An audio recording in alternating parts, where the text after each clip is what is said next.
Chapter 1622. There was no emotion in Hua Yuan's eyes. He was so cold that it made one's heart tremble.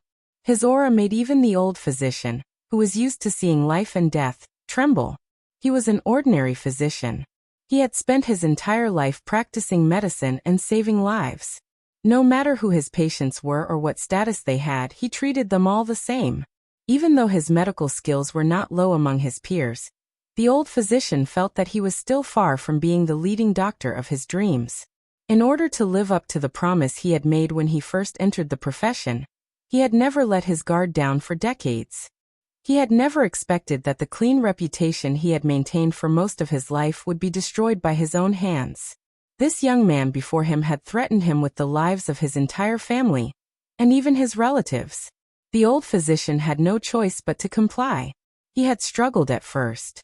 He and Hua Yuan had lied to Shui and misdiagnosed others. Wasn't this going against his medical ethics?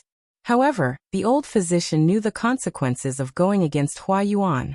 He could clearly see that Hua Yuan was definitely not a person who cared about human lives. Killing people was as normal as eating and drinking to him.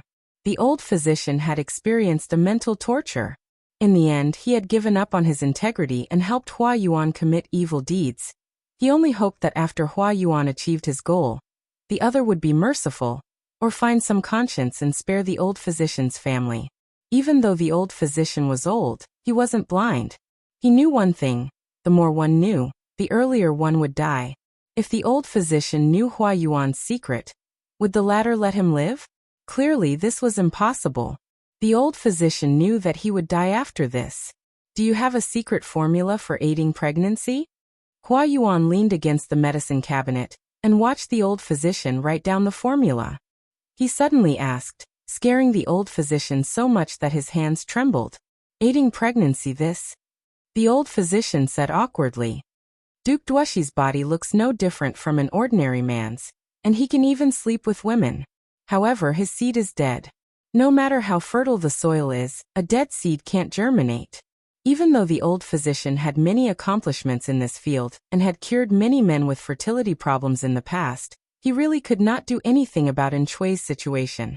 Even if he had a secret formula for aiding pregnancy, Shui could not impregnate a woman. This would be making things difficult for the old man. Hua Yuan pinched a piece of dry grass to his lips and smiled indifferently. I know that Duke Duoshi's body is no different from a natural eunuch. I don't need you to remind me. A man who couldn't get a woman pregnant, even if he became a feudal lord, would still be an eunuch. Hua Yuan had always been certain that he was Lu Shi. How could he let a crippled man order him around? He also wanted this world. Thus, Shui was an obstacle in Hua Yuan's eyes. A stumbling block that he had to get rid of. The old doctor asked awkwardly. If that's the case, why do you need to use a secret formula to aid in pregnancy? Half of Hua Yuan's body was leaning against the medicine cabinet. His slightly loose Confucian robe made him look extremely flirtatious. There was a hint of a smile in his eyes, and he looked a little cynical. However, behind this flirtatious was a poison that could seal one's throat at the sight of blood. The old physician secretly sighed and thought that it was a pity. Didn't you diagnose Duke Duoshi and say that he has a small chance of impregnating a woman after a month of recuperation? Hua Yuan sneered and countered with a question. On the contrary, the old physician was rendered speechless. What a lot of information! Shui couldn't possibly impregnate a woman.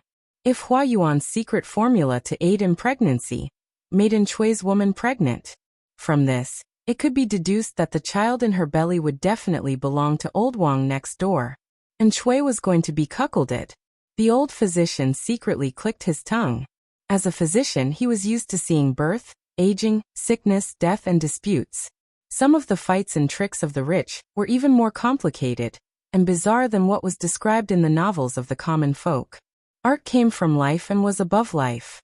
That was roughly what it meant. Was Hua Yuan trying to make Shui a cuckold and have his own bloodline replace Shui's position as the heir? For a moment, all kinds of melodramatic plots came one after another. The old physician could only sigh inwardly. The rich and powerful really knew how to play. How could an ordinary person think of such a dirty trick? Not only did he want to make someone die without an heir, he also wanted to eat him until he died with regrets. Just tell me directly, yes or no? Hua Yuan sneered. The faster and stronger the effects, the better. The old physician said anxiously, bearing children is a natural heavenly Tao. It has a lot to do with the physical condition of both the man and the woman. It's like the soil in spring plowing and a seed full of vitality. Only when the two meet will they bear a rich fruit. If the seed is weak and the soil is fertile, the fetus will most likely die in the womb. If the seed is strong and the soil is barren, even if the child can be born successfully, the child will be born with a congenital deficiency. If someone interferes with natural reproduction, even if the child is successful, the child that is born will most likely be. He rambled on for a while, but Hua Yuan only responded with 9 words. Just tell me directly, yes or no? Yes, the old physician said in a low voice. But that prescription is too strong. If the woman takes it, it will definitely harm her body. That's good. Remember to make a copy for me. Hua Yuan took the prescription from the old physician's hands and had him make a few more doses of medicine. Because Hua Yuan had given Shui hope of regaining his bloodline, the latter valued the former even more. It wasn't that he didn't suspect it, but the information that came back from his private investigations said that the old physician had great achievements in the field of male reproductive diseases. His medical skills were far superior to others. Shui took the medicine prescribed by the old physician without worry. After a period of time, he felt even more energetic. Hua Yuan also gave him a secret prescription to help women conceive. This secret prescription was harmless to the fetus, but it would drain the mother's essence in exchange for the most suitable environment for Lin Er's birth. Shui was overjoyed, but he was not too satisfied with Hua Yuan's plan to give these medicines to the Xichang imperial concubine. How can a mere imperial concubine of a fallen nation be qualified to bear my child? Shui placed great importance on bloodline. The Xichang imperial concubine was beautiful and literate. She had good qualities, but her background was not good. Even if Shui was obsessed with his child, he did not want his future child to have such a lowly mother. She's just using her to test the doctor's prescription. If the effects of the prescription are real, it's not too late for the Lord to choose a mistress with a noble bloodline for the young master. The son is valued by his mother. The position of the young master will definitely belong to the future young master. Every word he said and every action he did made Shui feel extremely comfortable. Even though Hua Yuan was the West master who had adopted his son, Hua Yuan still valued him, the Lord and the future young master. This was good.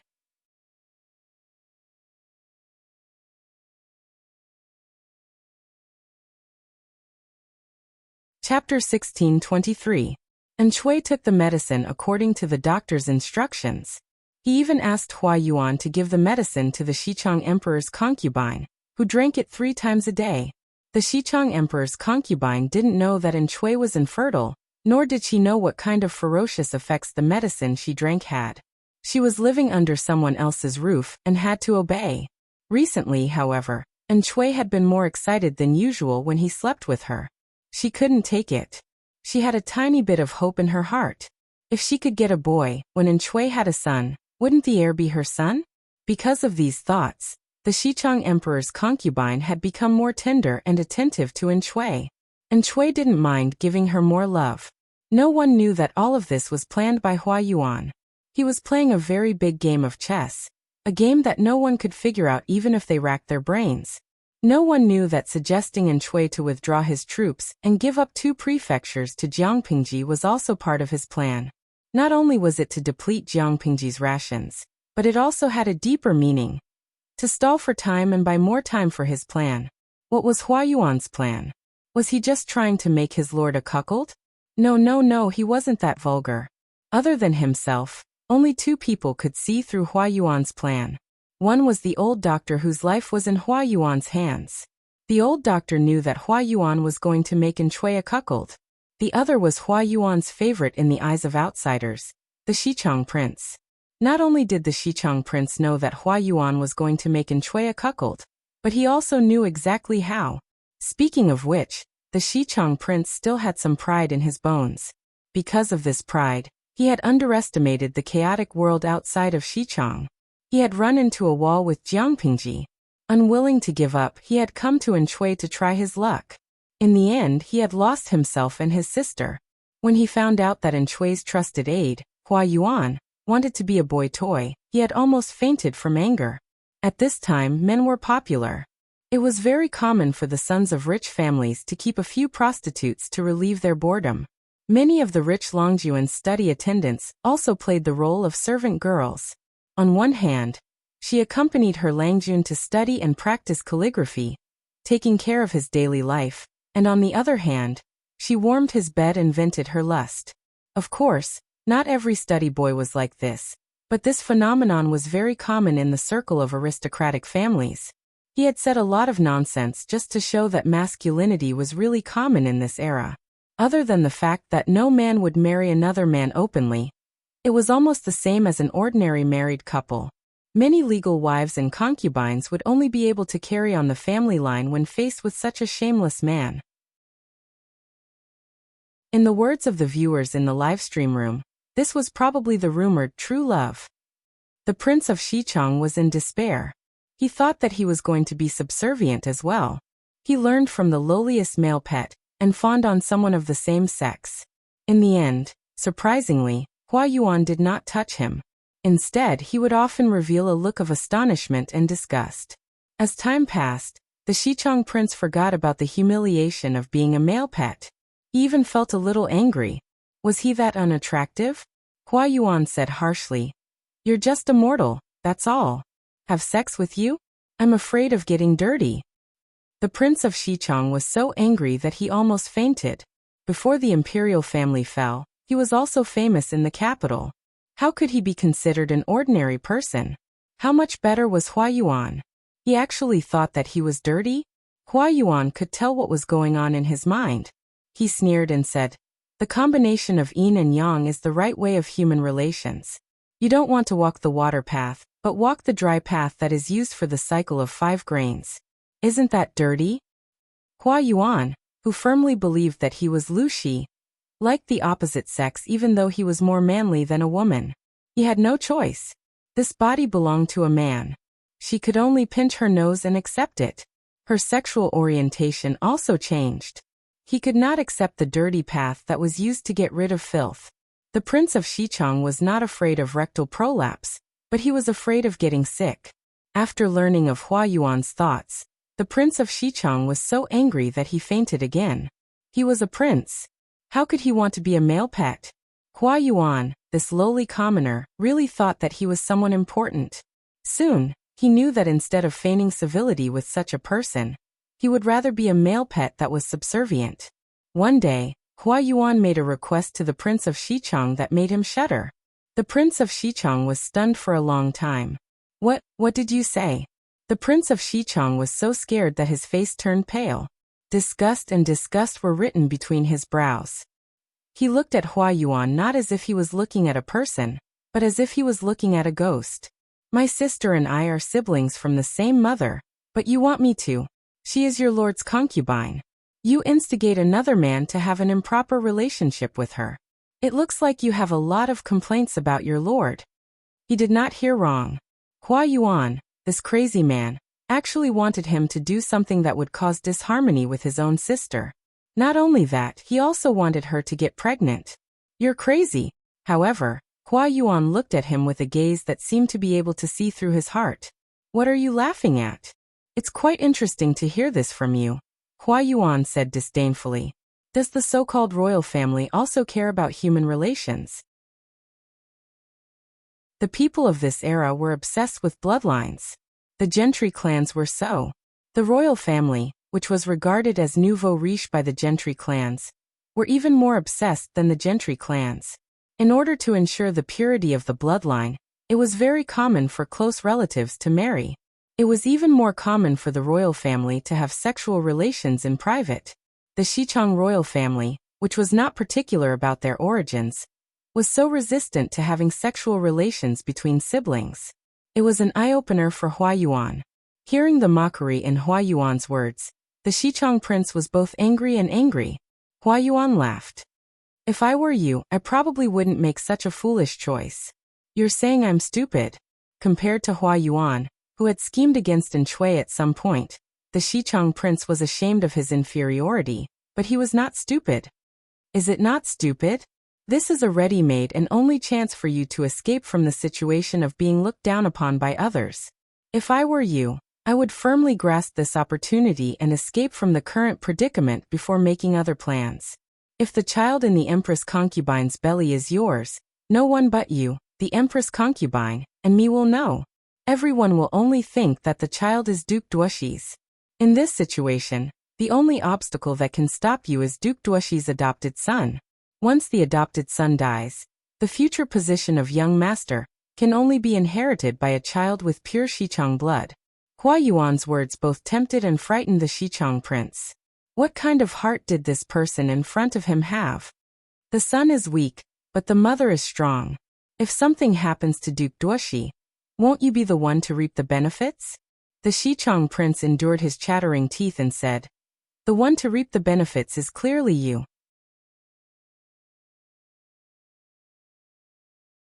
Chapter 1624. The Xichang prince asked carefully, what if I refuse? Hua Yuan said coldly, do you think you're the only one in the world with that bit of flesh between your legs? There are plenty of men who can impregnate women. I chose you because your identity can make Duke Duoxi lower his guard. If you spend a long time alone with the Empress concubine, he won't be suspicious. To make An Chui a cuckold, there had to be time and space for the adulterer to fully display his skills. When he had asked An Chui for the prince to be his male pet, it was only because the prince's identity was useful, and An Chui would not be suspicious. After hearing this, the Xichang prince's fingertips trembled uncontrollably. If there was medicine for regret in the world, he would rather stay in Xichang than come here. I didn't expect that you had such a plan. Do you really think you can control everything? Hua Yuan's words were the last straw that broke the camel's back. I don't keep useless people who know secrets. If I'm in a bad mood, I'll cut off your tongue, chop off your hands, and send you to a brothel to live for a few days. If I'm in a good mood, I might give you a quick death, Hua Yuan said with a smile. Of course, I can't control everything, but I can control your life and death. You should also think carefully about what is more important. If you die, there's no hope. If you can endure humiliation and live, you might have a chance at survival. You're a smart man, you should know what to choose. Hua Yuan saw through the Xichang prince. The prince said he would resist, but his heart and eyes were filled with ambition and schemes. He would do anything to achieve his goals. Hua Yuan hated hypocrites who said one thing but meant another. They were clearly filthy, but they clung to their last shred of dignity and refused to let go. Hypocrite.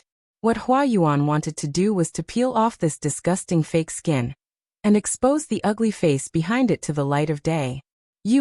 Are you going to do it or not? Hua Yuan's voice was like a death warrant from hell. The prince was so frightened that he sweated profusely. The sticky sweat quickly soaked his inner clothes. He growled in a voice close to pain and despair. I'll do it. I'll do it, all right? He didn't even use the noble title of Gu. He was too scared to use it. Looking at the prince who looked like he would rather die, Hua Yuan sneered coldly in disdain, mocking the other party's pretense. As long as he appeared to be in enough pain and struggle, he would be able to cover up his shameful thoughts and ambitions and blame everything on Hua Yuan's coercion. Hypocrisy was nauseating. It was better to be honest. Hua Yuan's plan proceeded in an orderly manner. He wanted to transplant a vast grassland into An Chui's head, and let him herd sheep and horses as he pleased. He also needed the other person involved in the incident to agree. Compared to the Xichang prince's hypocrisy and refusal, the Xichang empress concubine was more straightforward. This made Hua Yuan look at her differently.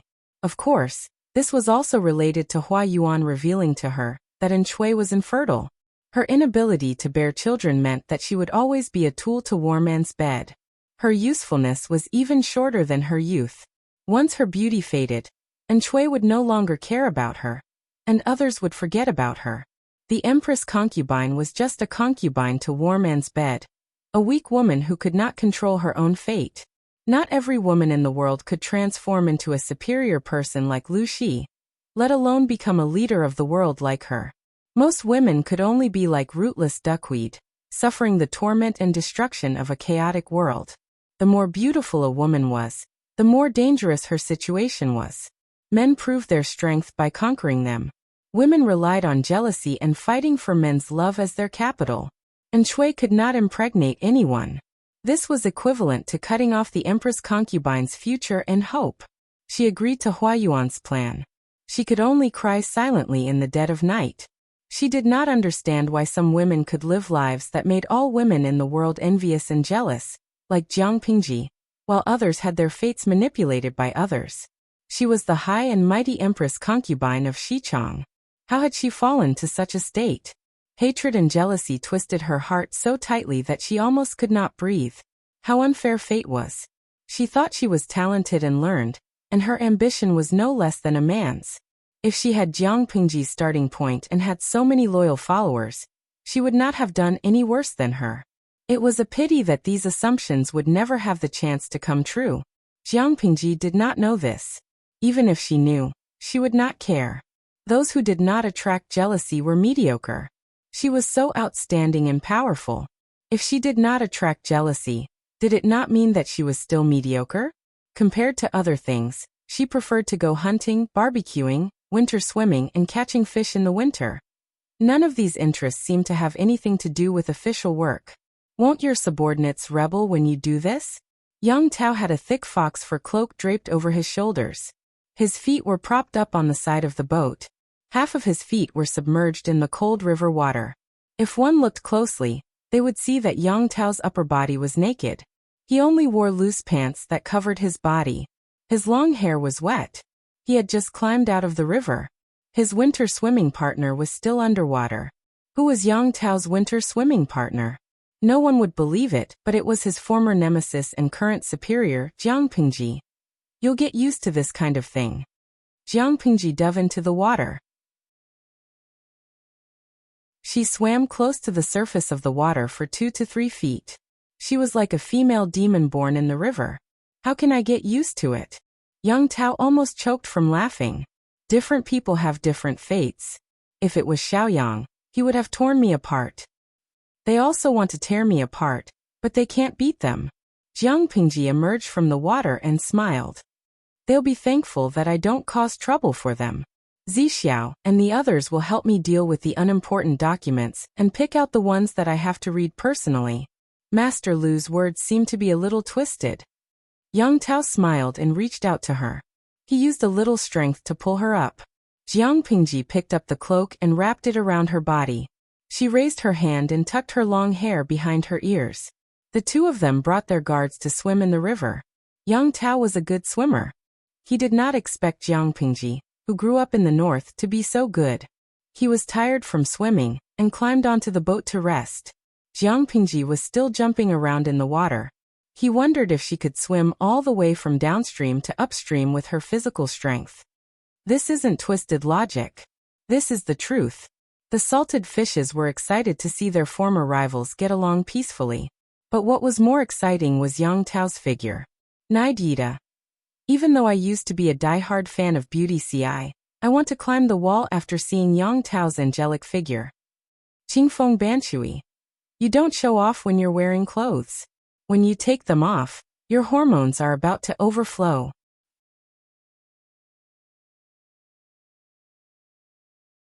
Chapter 1625. Jiang Pingji's streaming room was a mix of good and bad people. Gays and sluts emerged one after another. When they found out that the content of the streaming was no longer about boring government affairs, but about hormones, they couldn't stand it anymore. A group of losers clamored to F***ck Yang Tao. But the most improper ones were the gays and sluts, who stared at the bulge under Yang Tao's tight abdominal muscles and blushed. In contrast, Jiang Pingji didn't get much attention. They saw that face every day, and he wouldn't show his abdominal muscles to them. Yang Tao, the little angel, was a real warrior. He was super generous, and people blushed. Not only were the gays and sluts clamoring to push Yang Tao down, but a group of weak salted fish also followed the crowd and shouted slogans. Aod Leming. If I'm the next emperor of fortune, I'll tear off Yang Tao's underpants. Xinshi Simi Cha. After watching the analysis of the gods in the streaming room, I feel a deep sense of inferiority. Didn't they say that men in ancient times didn't eat well? Their food was not nutritious, so they weren't tall, had bad looks, and were out of shape. But Yang Tao was such a man? Tai Di Qingjing. If I could transmigrate, I'd like to be in Yang Tao's underpants and flirt with him every day.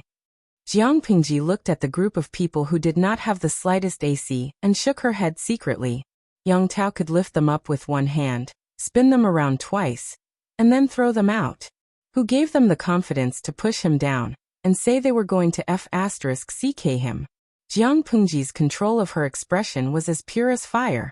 Even though she complained in her heart, Yang Tao didn't notice anything. He took out 2 jars of liquor from the cabin and gave one to each of them. I never thought I'd be on the same boat as Master Lu and drink with him. Is it hard to imagine? Jiang Pingji said. I think it's within expectations. It's nothing new. Yang Tao carefully pondered over her words and heard the arrogance and confidence in them. When he said he never thought about it, it meant that he never thought he would lose to Jiang Pingji, and it also meant that he would be put in an important position after losing to Jiang Pingji. Jiang Pingji's answer was straightforward. She firmly believed that she would win against Yang Tao. Yang Tao's failure was within her expectations. He was such an annoying person, but he wasn't beaten to death with a sack. Yang Tao had a good temper, but he still wanted to beat Jiang Pingji up. It could be seen how much people loved and hated her. Did Lord Lu have such a temper when he was young? Jiang Pingji finished half a jar of liquor in one breath. She propped her upper body up with her hands behind her back. Her feet were submerged in the river. Her clothes were half wet and half dry and stuck to her skin, vaguely outlining her wonderful figure. However, most of her body was covered by the cloak. Yang Tao didn't pay much attention to women other than his wife, and the guards didn't dare look straight at her. Salted Fish was only focused on licking Yang Tao's abs, so no one paid her any attention. What do you think? Yang Tao smiled. If Lord Lu had such a temper when he was young, he probably wouldn't have lived to this day. This kind of temperament was too infuriating. Jiang Pingji smiled, revealing her white teeth. Her smile seemed to be more radiant than the scorching sun above her head. How could that be? When I was young, my personality was much worse than it is now. When I grow up, I will also become more mature. She wasn't lying. She did have a bad temper when she was young. In the words of some of her old comrades, every time she looked at someone, her gaze was as if they owed her $5 million. She was silent and sinister. It was just that the image of a quiet iceberg was fine, but once she opened her mouth, she was a chatterbox. She talked until people's hearts were made of glass. Yang Tao smiled awkwardly. Now she was considered mature and steady. How mischievous was Jiang Pingji when she was young? The two of them drank more than 10 jars of liquor. Yang Tao was drunk on the 3rd jar. Although his alcohol tolerance was good, it was based on sake. The aftereffects of the liquor were not something that could be compared to the sake that had been blended with water. Although hard liquor was good, one should not drink it too much. Jiang Pingji drank the rest of the liquor alone, and casually threw the jar into the river. After enjoying the breeze of the river for a long time, she said to the guards, "Let's go back. Remember to boil some soup to sober him up, so that he won't catch a cold." When the group of people reached the shore, Jiang Pingji's clothes were almost dry. She raised her hand and hung the god-slaying sword on her waist, returning to her normal attire. She leaped onto the horse's back, and was about to give the order to return when her brows suddenly jumped. Under the sunlight, her brown eyes flashed with a hint of danger. "Wait," the guard said. "Do you have any instructions, my lord?" Jiang Pingji said. "You bring Yang Tao back by water. I want to walk alone." The guards looked at each other and said hesitantly, "The military counselors have repeatedly reminded us not to let the lord be alone." Jiang Pingji smiled and tightened the reins. The corners of her lips curled indifferently. "Am I the lord or are they the lord?" Her voice was neither light nor heavy, but it revealed a bit of chilling sternness. The guards knelt on one knee and did not dare to raise their heads. When they came back to their senses, They were shocked to find that the clothes on their backs were drenched in sweat. I just want to be alone and hunt some prey to go back. I will catch up with you soon. Just report to the military counselors. The guards did not dare to hesitate, and could only follow Jiang Pingji's orders.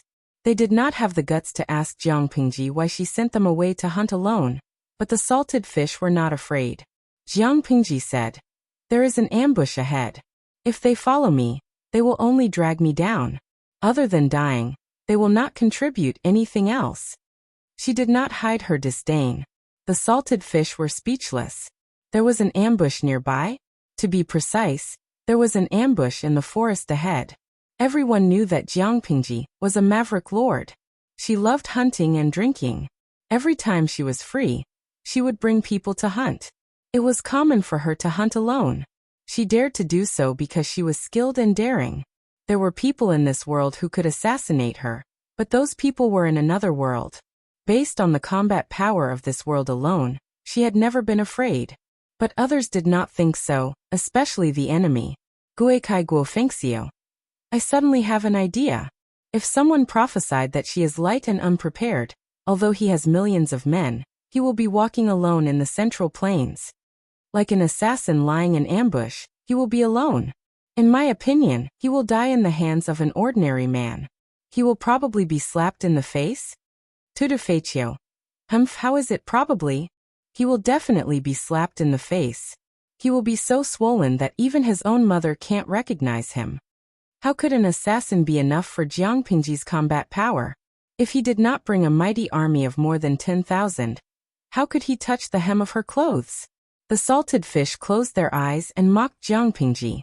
She wore a red robe and tied her hair into a high ponytail. She held a bow in her left hand, and a god-slaying sword hung on her waist. She went into the depths of the dense forest alone. When she easily hunted down 2 deer, she heard the faint sound of arrows piercing through the air. These hidden arrows were all smeared with poison. Every one of them was aimed at her vital parts.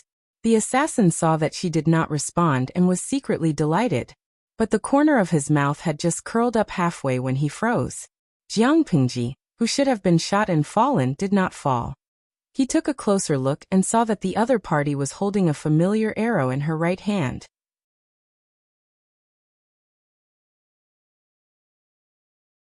Chapter 1626. Qingfeng Wenpu. There's really an assassination. Are they lining up to be killed? Huohua, don't be strong. The world is so beautiful. Isn't it good to be alive? Why did you come here to court death? Tang Song Ci. I can feel the host's murderous intent through the screen. Other people would panic when they encounter an assassination, but she is different. She is eager to try. Sigh, even though I'm super scared, I won't leave just because of the host's looks and skills. Fairy Queen's Crimson. I'm waiting for the streamer to go on a killing spree and smash the heads of these killers. They were even more excited than Jiang Pingji. They couldn't wait to see her deal with the assassins. Jiang Pingji did not disappoint them. She crushed the arrow in her hand with a little force. Her eyes were filled with killing intent. The assassins hiding in the forest exchanged glances, and in the next second, they heard the sound of weapons being unsheathed. Kill. No matter how the outside world described Jiang Pingji's bravery, those who had not seen it with their own eyes would never believe it, especially when Jiang Pingji's figure was so deceiving. Who could have imagined that such a tall but not burly female body would have such powerful combat strength? A battle on the battlefield was different from a small-scale confrontation. The former emphasized the aesthetics of violence and did not have any techniques to speak of, while the latter relied more on techniques and cooperation. Jiang Pingji was alone and had no guards by her side, but the killers were specially trained men of sacrifice. It was still unknown who would emerge victorious. Jiang Pingji looked coldly at the enemies rushing out of the dense forest and sneered disdainfully. With a swoosh, she unsheathed the god-slaying saber. Facing the killers that were coming at her from all directions, she did not retreat. Instead, she advanced. She even felt a little pleased. Her reaction made the killer dumbfounded. Was the Duke of Lanting not joking? While he was still in a daze, the blade was already in front of him. Her knife was extremely fast. Before the killer who bore the brunt of the attack could feel any pain, His neck was already kissed by the blade. Just a second ago, the assassin was still thinking about how to kill the enemy, but in the next second, he felt a chill in his throat. Someone's blood was spurting out, dyeing everything in sight red. The world spun around him, and his body fell to the ground with a dull thud. A question popped up in the killer's mind. Why did the surrounding temperature drop so much? Why did the sky suddenly darken? Why does my neck hurt so much? He tried to open his mouth to say something, but he couldn't even sigh. Of course, Jiang Pingji did not care what the assassin was thinking before he died. She only knew that the god-slaying sword was trembling with excitement. This saber had been wronged following him. It wasn't easy for him to get a taste of meat, so he naturally had to kill to his heart's content. Of course, she knew that capturing the killers alive was better than killing them. If there was no one to command them, the killers wouldn't have ambushed Jiang Pingji for no reason. However, there was no reason to reject the heads that came to her. It was the same to leave one or two of them alive. There were a total of 100 assassins in this group, and every one of them was a meticulously trained death warrior. It was impossible to raise them unless one was from a noble family. Nurturing a qualified killer not only required a large amount of resources, but also a considerable amount of manpower and energy. Ordinary rich families could not afford to raise high-quality death warriors. Jiang Pingji roughly knew their origins as soon as they fought. They were most likely related to the Nanxing aristocrats. Jiang Pingji was mentally prepared that they would send someone to assassinate her. The ancient people of this era could not even accept cremation. They firmly believed that cremation meant dying without a complete corpse, being smashed to pieces, and desecrating the dead. The higher the family, the more they were particular about it. They could not even accept cremation, not to mention Jiang Pingji digging up their ancestors' graves and plundering the deceased's gold, silver, and funerary objects. Even if she had 1,000 or 10,000 reasons, Jiang Pingji had still offended them. They did not make a move earlier because they were not confident that Jiang Pingji would be heavily guarded. What about now? She had courted death by bringing a few guards out for a winter hunt. Unfortunately, Yang Tao was with her. If they could assassinate Jiang Pingji and frame Yang Tao for the crime, they would be able to wash their hands clean and watch Jiang Pingji's power fall apart with a smile. These ideas were not bad, but they had to be based on the premise that Jiang Pingji was really assassinated. As long as Jiang Pingji did not die, these wishful thinking could only be a calculation and not a reality. If there were bystanders watching from the dense forest, they would see a red figure shuttling and dodging among the killers at a speed that ordinary people could not achieve. Every time the blade struck, a bloody arc would be drawn and a fresh life would be taken away. No matter how the killers shot arrows in the dark, besieged, or plotted against her, Jiang Pingji was unscathed. She was even more slippery than a loach. From the dense forest came the jarring sound of swords and knives clashing. At the same time, a group of guards followed Jiang Pingji's orders and sent Yang Tao back via the waterway. Dusk fell. The temperature of the water was colder than on land. Yang Tao suddenly shivered and woke up in a daze. "What time is it now?" Yang Tao asked vaguely. The guard reported respectfully. Yang Tao nodded in a daze. He sat on the deck for a while before regaining some of his senses. "Where is Master Lu?" He remembered that he had drunk a lot of wine. His head was still hurting. Before he passed out, he remembered that Master Lu drank more than him. The guard hesitated and said, "The Lord went hunting. She specially ordered us to escort you back." Yang Tao subconsciously said, "Ah." He did not suspect anything, but he quickly figured out that something was wrong. The number of guards that Jiang Pingji brought out was not reduced. The number of guards that she brought out was not reduced either. These guards were all here. Was there anyone else around Jiang Pingji? Yang Tao did not expect Jiang Pingji to be so bold as to jump around alone. He did not think of this for a moment. Did Master Lu say when she will return? The guard said, "I don't know." Yang Tao asked, "She didn't say?" "It's getting dark. It's not safe outside. If they did not go back soon, someone might cause trouble." Even though she was a feudal lord, Jiang Pingji seemed to have access restrictions. If she spent the night outside without informing her, Wouldn't the civil and military officials in her camp go crazy? The guard looked troubled. He said hesitantly, "The Lord did not bring anyone with her. She did not say when she will return." Yang Tao did not react for a moment. It took him a while to digest the guard's words. Did not bring anyone? What do you mean by did not bring anyone? Yang Tao's voice rose an octave. The guard lowered his head even more. The Lord does not like to have people following her. This time. Do you know how many people in this world want her life? Even if she wants your lives, you can't leave your posts without permission. Yang Tao was completely shocked.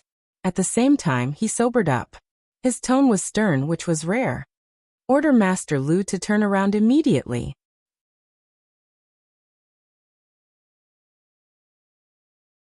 Chapter 1627. Although Yang Tao's order was for Jiang Pingji's own good, it went against Jiang Pingji's previous orders, so the guards did not dare to act. What are you standing there for? Yang Tao could not understand the guards' actions. If something really happened to someone, it would be fine if they took the blame, but they just had to drag him down with them. Yang Tao did not want to lose his life because of this. It would be too unjust to die, the guard said awkwardly. We have no choice but to obey the Lord's orders. If the Lord pursues this matter, Yang Tao asked in return, if something really happens to Lord Lu, who among you can shoulder the responsibility? Seeing that the guards did not give a definite answer, Yang Tao snatched the oar from the boatman's hands. You can't disobey Lord Lu's orders, and I won't force you. I'll go on my own. You can return on your own. The guards looked at each other in dismay. For a moment, they were in a dilemma. After all, the Lord's orders were for them to bring Yang Tao back via the waterway. If Yang Tao refused to cooperate, no one would be able to back down. After hesitating for a while, the guards still plucked up their courage and obeyed Yang Tao's orders. They turned around to look for Jiang Pingji. Firstly, if they were reprimanded by the Lord, at least Yang Tao would take the blame. Even if she got angry, they would not be directed at them. Secondly, as Yang Tao said, if something happened to the Lord while she was alone, they would not be able to absolve themselves of the blame. Yang Tao was in a hurry to rush back to look for Jiang Pingji, but he did not forget about other things. Send someone to pass the news back first. They had been out for so long, but they had not sent back any news. He did not know how anxious Wei Ci and the others were. Yes, because Yang Tao had ordered them to turn around. The boatman also tried his best to row the oar. The boat moved very fast. The oncoming wind from the river slapped his face. For a moment, he sobered up from his drunkenness. He only felt perturbed and worried. Night fell, and the last ray of the afterglow fell into the horizon. Yang Tao could only ask the guards to light a torch. They followed the traces left by Jiang Pingji and found the dense forest. Wait, what is this smell? Yang Tao's nose was more sensitive. Before the group entered the dense forest, they could already smell the familiar smell of blood. He couldn't believe it and tried to sniff. The closer he got, the stronger the smell of blood became. Under the light of the torch, the guard also found that there were many traces of human activity in the forest, such as messy footsteps and bushes and weeds that were crushed by heavy objects. Yang Tao looked at the depth of the footsteps and the degree of dryness of the soil. He was sure that these footsteps were left here recently. There were many people. The more he looked, the more frightened he became. Yang Tao couldn't tell what his current state of mind was, because his mind had gone blank. Search. Search for all of them.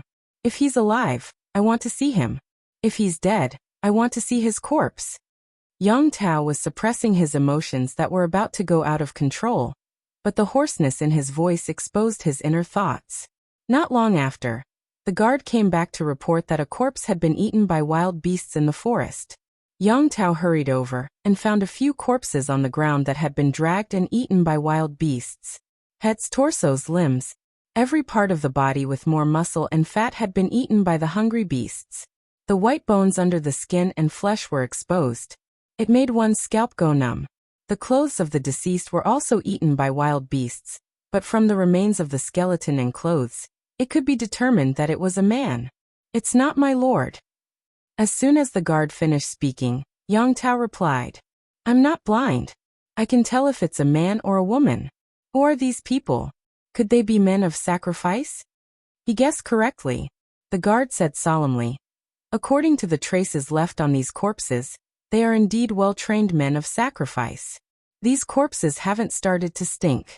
The corpses are slightly hardened, and the blood is fresh.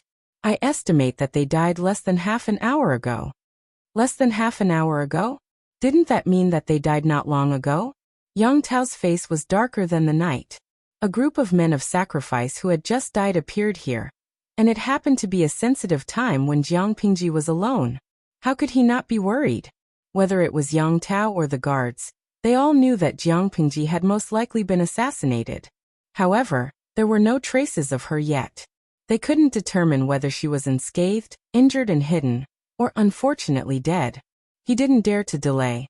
Except for 2 guards, the others were sent to look for Jiang Pingji. The guards followed the traces of the wild beasts dragging the corpses, and found the place where the scuffle had taken place. There were more corpses here. When the guards arrived, there were pairs of glowing eyes in the darkness. Everyone saw the scene clearly with the help of the torch and suddenly gasped.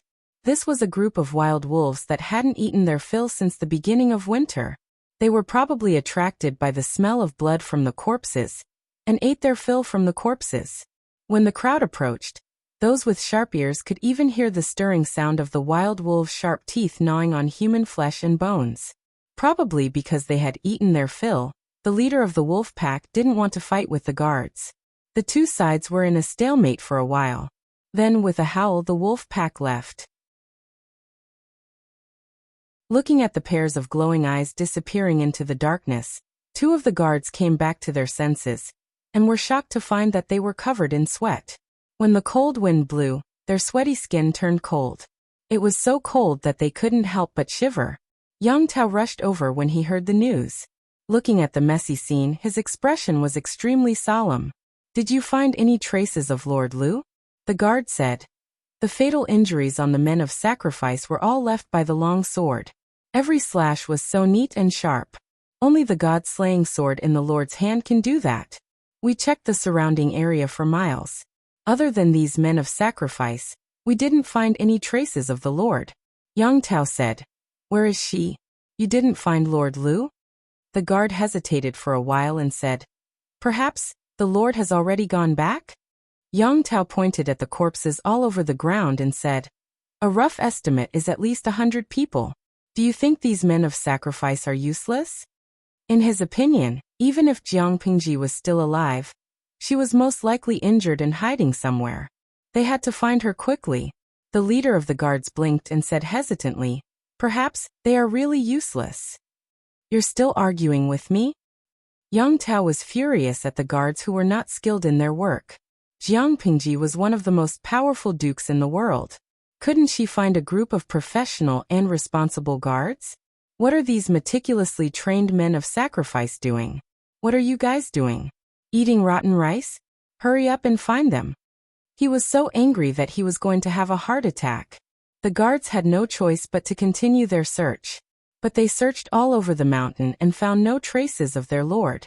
If she was really injured and hiding, shouldn't she have left some clues for them to follow? Yang Tao fed the mosquitoes for half the night. Jiang Pingji leisurely strolled home on her horse. She hadn't even sat down for long when Yen Lin came to ask for her.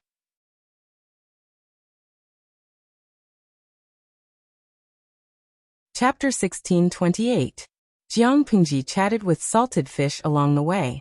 When she returned, the sky was completely dark. She didn't turn off the streaming room. Instead, she gossiped with them to kill time. The chef in the residence served the dishes that had been kept warm. Jiang Pingji wasn't picky. There were 6 meat dishes, 3 vegetable dishes and 2 soup dishes. She ate like a table full of people, especially when the maid served the rice buckets that were the size of a wash basin. The bullet screen was stunned. AOD Lemming. A day apart feels like 3 years, but the streamer has turned into a rice bucket. Who eats with a wash basin as a unit of measurement? 7 or 8 strong men might not be able to finish the rice alone. Her appetite is really shocking. Tudafetio. Sigh, the streamer didn't have such a big appetite in the past. I saw her eat 1.5 rice buckets for lunch with my own eyes. I used my wash basin to measure it. TSKE. This is probably a real rice bucket. Kissing cake Yangtang. If the streamer transmigrates to our world one day, I suggest she become a foodie streamer. It's much better than the Palace Intrigue streaming room that sells dog meat. The Palace Intrigue that I've been looking forward to for more than 10 years has actually disappeared. What was the equivalent of this operation? It was equivalent to a web novel that had been serialized for 1,600 pages and had yet to enter the main topic. Be careful that the readers didn't finish it. Handsome lowly. How can you say that? If my streamer really transmigrates, will she still be a foodie streamer? Do you think the food that a foodie streamer eats is free? Does the streaming equipment cost money? If she was willing to give the baby a kiss, it would really be free. It wasn't the first time Jiang Pingji was complained about her large appetite. It couldn't be helped. This body needed more and more energy every day as she trained and grew over the years.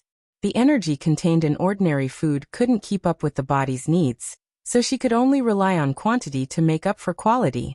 Anyway, she was a feudal lord. Even if she ate 10 or 20 basin-sized rice buckets for a meal, she could still afford it. At that moment, Jiang Pingji saw a complaint that was trending. Jinging. Fortunately, we didn't go to the Palace Intrigue. With the streamer's appetite, any emperor would be scared to retreat, right?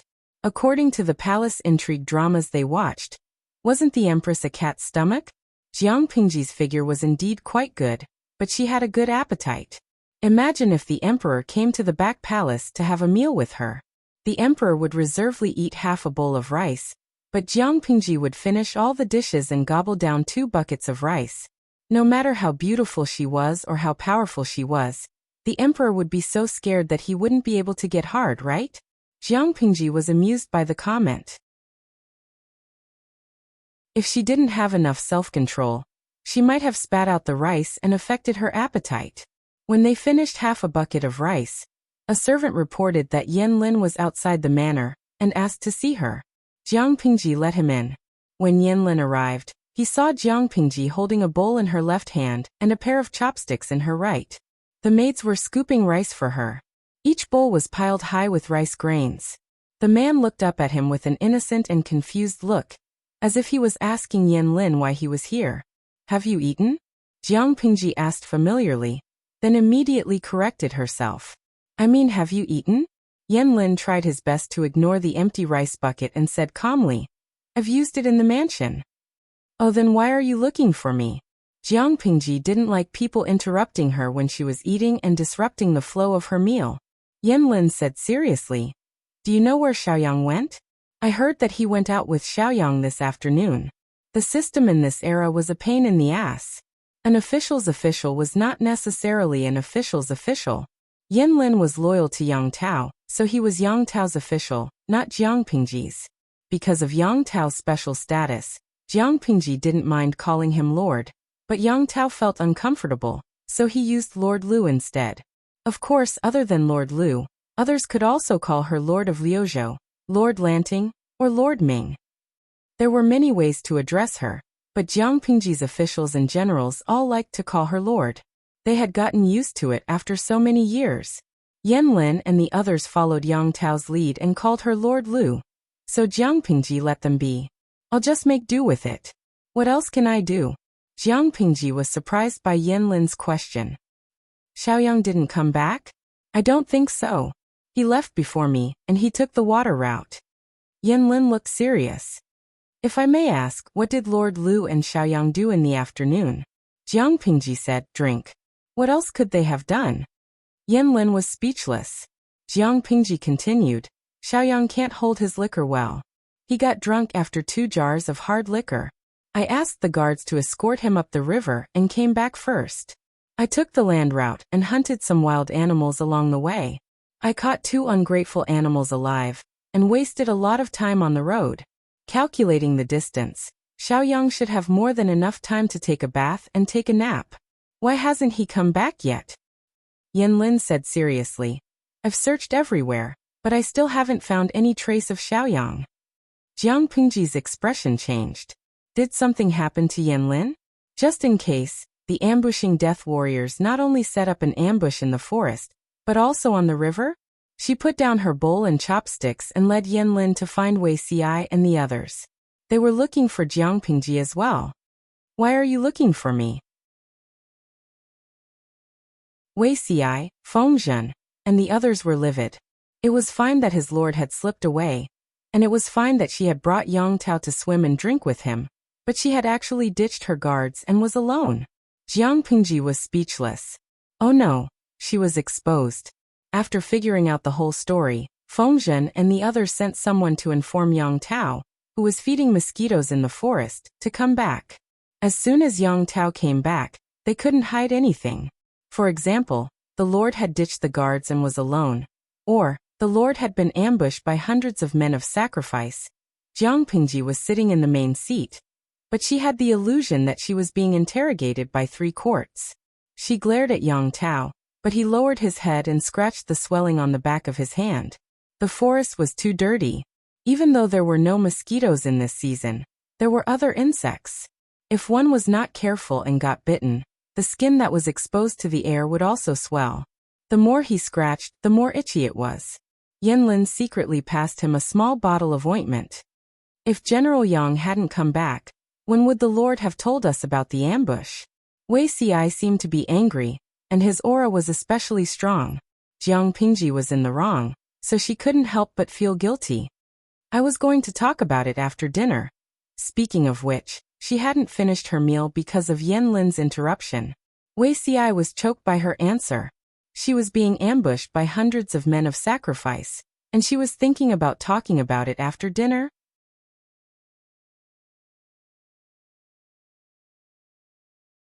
Chapter 1629. Wei Xi tried hard to keep the expression on his face, but the idle spectators could read something else from his expression. Tudufeichio. Zixiao's feelings right now are probably indescribable. He's smiling on the outside and maintaining his gentle appearance, but he's probably cursing inside. There was a saying that went, even if the person you chose is mentally retarded, you still have to kneel down and assist him. Hong Kong Guazaran. The streamer's operation is so sexy. Beauty Ci really loves the streamer by not punching her to death. Guayanli. Since all of you are pitying Beauty Ci, then I will pity the unlucky force that sent out the assassins. They were ambitious and wanted to take the host's life, but they never expected that the host's mind was only thinking about food. At the very least, he should respect the antagonist. He was quite serious about his work. Warrior rose. Haha, maybe the poor villain is waiting for the good news that the host is seriously injured or dead? The salted fish rejoiced in her misfortune. They knew Jiang Pingji's combat ability best. 100 or so kamikaze warriors could only make up one PUBG match. Did they really think they could kill her with such a small scale? What a joke. Even if Jiang Pingji was thrown in front of 99 cheats, they would still be able to win the game unscathed, let alone such a weak game. Therefore, the salted fishes giggled and copied a few bullet screen comments. Ryue Yinhui. Host, don't be a coward. You're the head of a family and an old woman. What's the point of being afraid of your wife? Xingyuan Miao Miao. Host, stay where you are and don't move. I will buy you the sharpest durian, the most uncomfortable keyboard, and the longest washboard. I guarantee that you will kneel comfortably and sincerely. Maybe Ci Marin will allow you to climb onto the bed, because you are serious. Jiang Pingji was speechless. Were these salted fishes fans or haters of her? Or was it that the deeper the fan went, the darker it became? Even though salted fish cheered her on and encouraged her, Jiang Pingji was still a little cowardly when faced with the angry Wei Xi. When it came to matters of principle, she was naturally the one who had the final say. Wei Xi would also not argue with her on such matters, but when it came to trivial matters or logistics, Wei Xi was usually the one who had the final say. Jiang Pingji rarely argued with Wei Xi because of such things. Wei Xi's character also determined that he would not easily get angry. However, the more good-tempered a person was, the more oppressive their aura would be when they were angry. Jiang Pingji was at fault in the first place, so she was terrified. Not only that, she even tried to blink her eyes and act cute to get away with it. I really plan to talk about this after dinner. Jiang Pingji's voice became softer and softer as she spoke. She looked as if she had been wronged. Fengzhen sighed. He couldn't bear to see Wuxia being too forceful and causing his relationship with his lord to become strained, so he spoke up to interrupt. Has the lord finished eating? Jiang Pingji shook her head and said, No, I'm only 30% full. When everyone heard the words only 30% full, they subconsciously felt a little moved. Their lord was still hungry. However, when he thought about his lord's appetite, even if this 30% full was a few bowls of rice, Yang Tao muttered in a low voice, being controlled like this, not even having enough to eat. This lord is really aggrieved. Yanlin rolled his eyes at Yang Tao and sneered. At least he ate more than half a bucket of rice. Don't talk about eating dinner, you've been feeding the worm blood for the whole night. Yang Tao was speechless. He always felt that after he became the lord, the frequency of his companions criticizing him had increased. It wasn't like this in the past. Even though Jiang Pingji wasn't full, they wouldn't let her go back to eat before coming back to settle the matter of the ambush. Ordinary gentry families couldn't have mobilized such a large number of men of sacrifice. If Jiang Pingji didn't handle it well, it would intimidate the thieves and evildoers. In the future, all kinds of monsters would dare to mess with the Lord. In order to make an example out of others, the assassination had to be cleansed with blood. Yang Si didn't think it was messy enough. He laughed and said, It's just a bunch of unruly people. Even after mobilizing more than 100 men of sacrifice, they couldn't hurt the Lord at all. The assassination has become a joke. Why should the Lord care about them? In comparison, the Lord's meal is more important. Why don't you go to the back hall and have your meal first? We'll wait for you here. We'll discuss matters after the Lord finishes eating. Jiang Pingji's mouth twitched. She wanted to kick Yang Si. Did this guy want to see the world in chaos? Yang Si's every word sounded like flattery, but in fact he was adding fuel to the fire and ridiculing her. How could Jiang Pingji dare to eat? She said seriously, No need. Business is more important. Yang Si smiled meaningfully. Wei Si's expression softened slightly. Fengzhen asked, Does the Lord have live assassins? I caught 2 alive and threw them to the subordinates to deal with. I reckon we'll have good news soon. Although the captured men of sacrifice would commit suicide to keep it a secret, with Jiang Pingji around, how could she let them succeed so easily? The 2 survivors were caught before they could commit suicide. Sometimes living a life worse than death was more terrifying than death. Even if these men of sacrifice were well trained, they would still spit out the truth under torture. Coincidentally, as soon as Jiang Pingji finished speaking, someone came to report that the 2 survivors had confessed. Jiang Pingji asked, Confessed? Who instructed them to ambush me? The person replied, The Nan family of Fun Prefecture, Nansheng.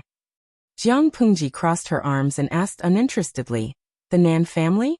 Fun Prefecture? I dug up their graves. Why are you making things difficult for me?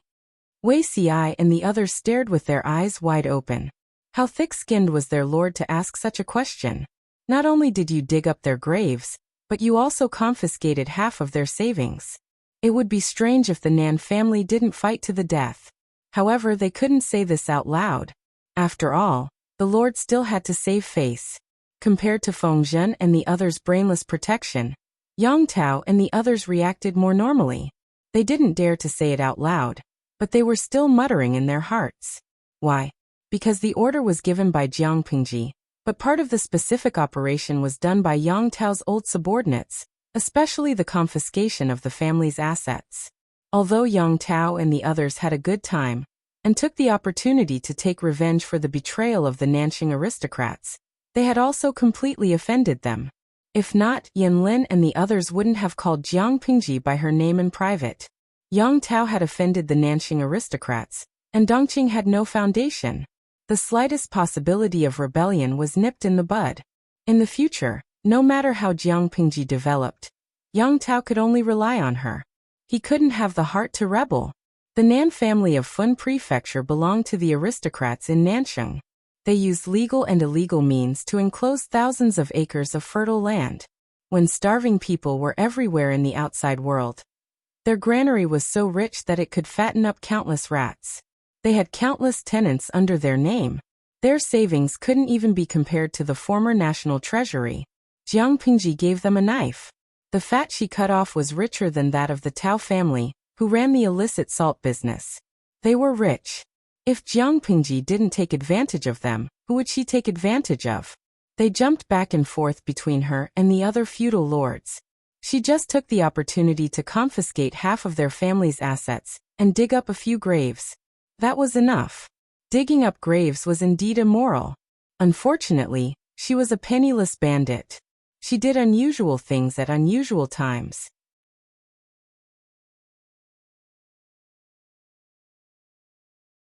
Chapter 1630. Jiang Pingji noticed everyone's strange expressions and coughed to ease the awkwardness. Is the evidence conclusive? I'm sure it's the Nan family of Fenzhou. The Nan family of Fenzhou was a large clan in Nansheng. They had money, food and manpower. Even Yang Tao had to give them some face and respect.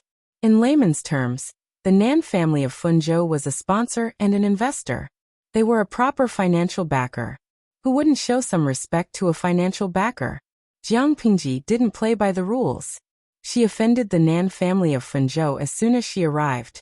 She used force to snatch half of their family's wealth. The fertile land they took away was confiscated.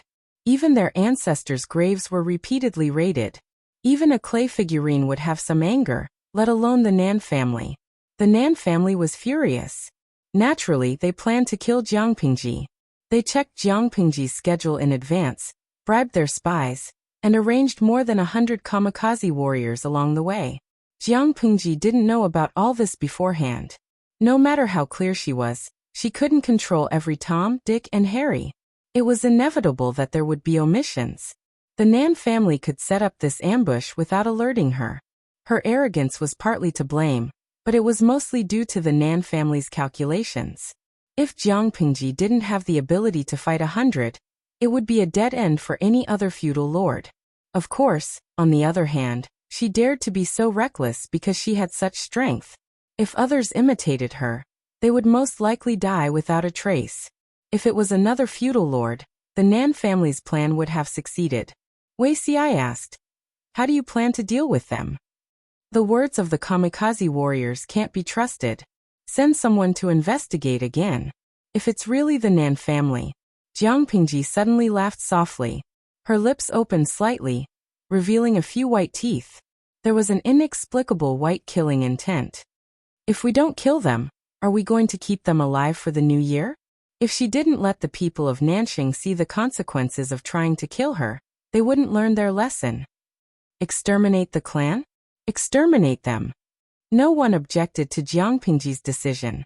Even if some people felt that the decision to exterminate the entire clan was too harsh, they would not make their lord unhappy because of this reason. Jiang Pingji's officials, other than the few who surrendered with Yang Tao, were mostly from Dongqing. There were fewer gentry families than commoners, especially those who were trusted by the higher-ups. The commoners had an overwhelming victory. The landowning households had the upper hand in the middle and lower levels, but they also didn't have much say. The similarity between these landowning families and the landowning families of Nansheng was that they were landowning families. Just based on these connections, it was not enough for them to plead for mercy and risk Jiang Pingji bearing a grudge against them. In terms of benefits, the Nansheng aristocrats were not on the same side as them.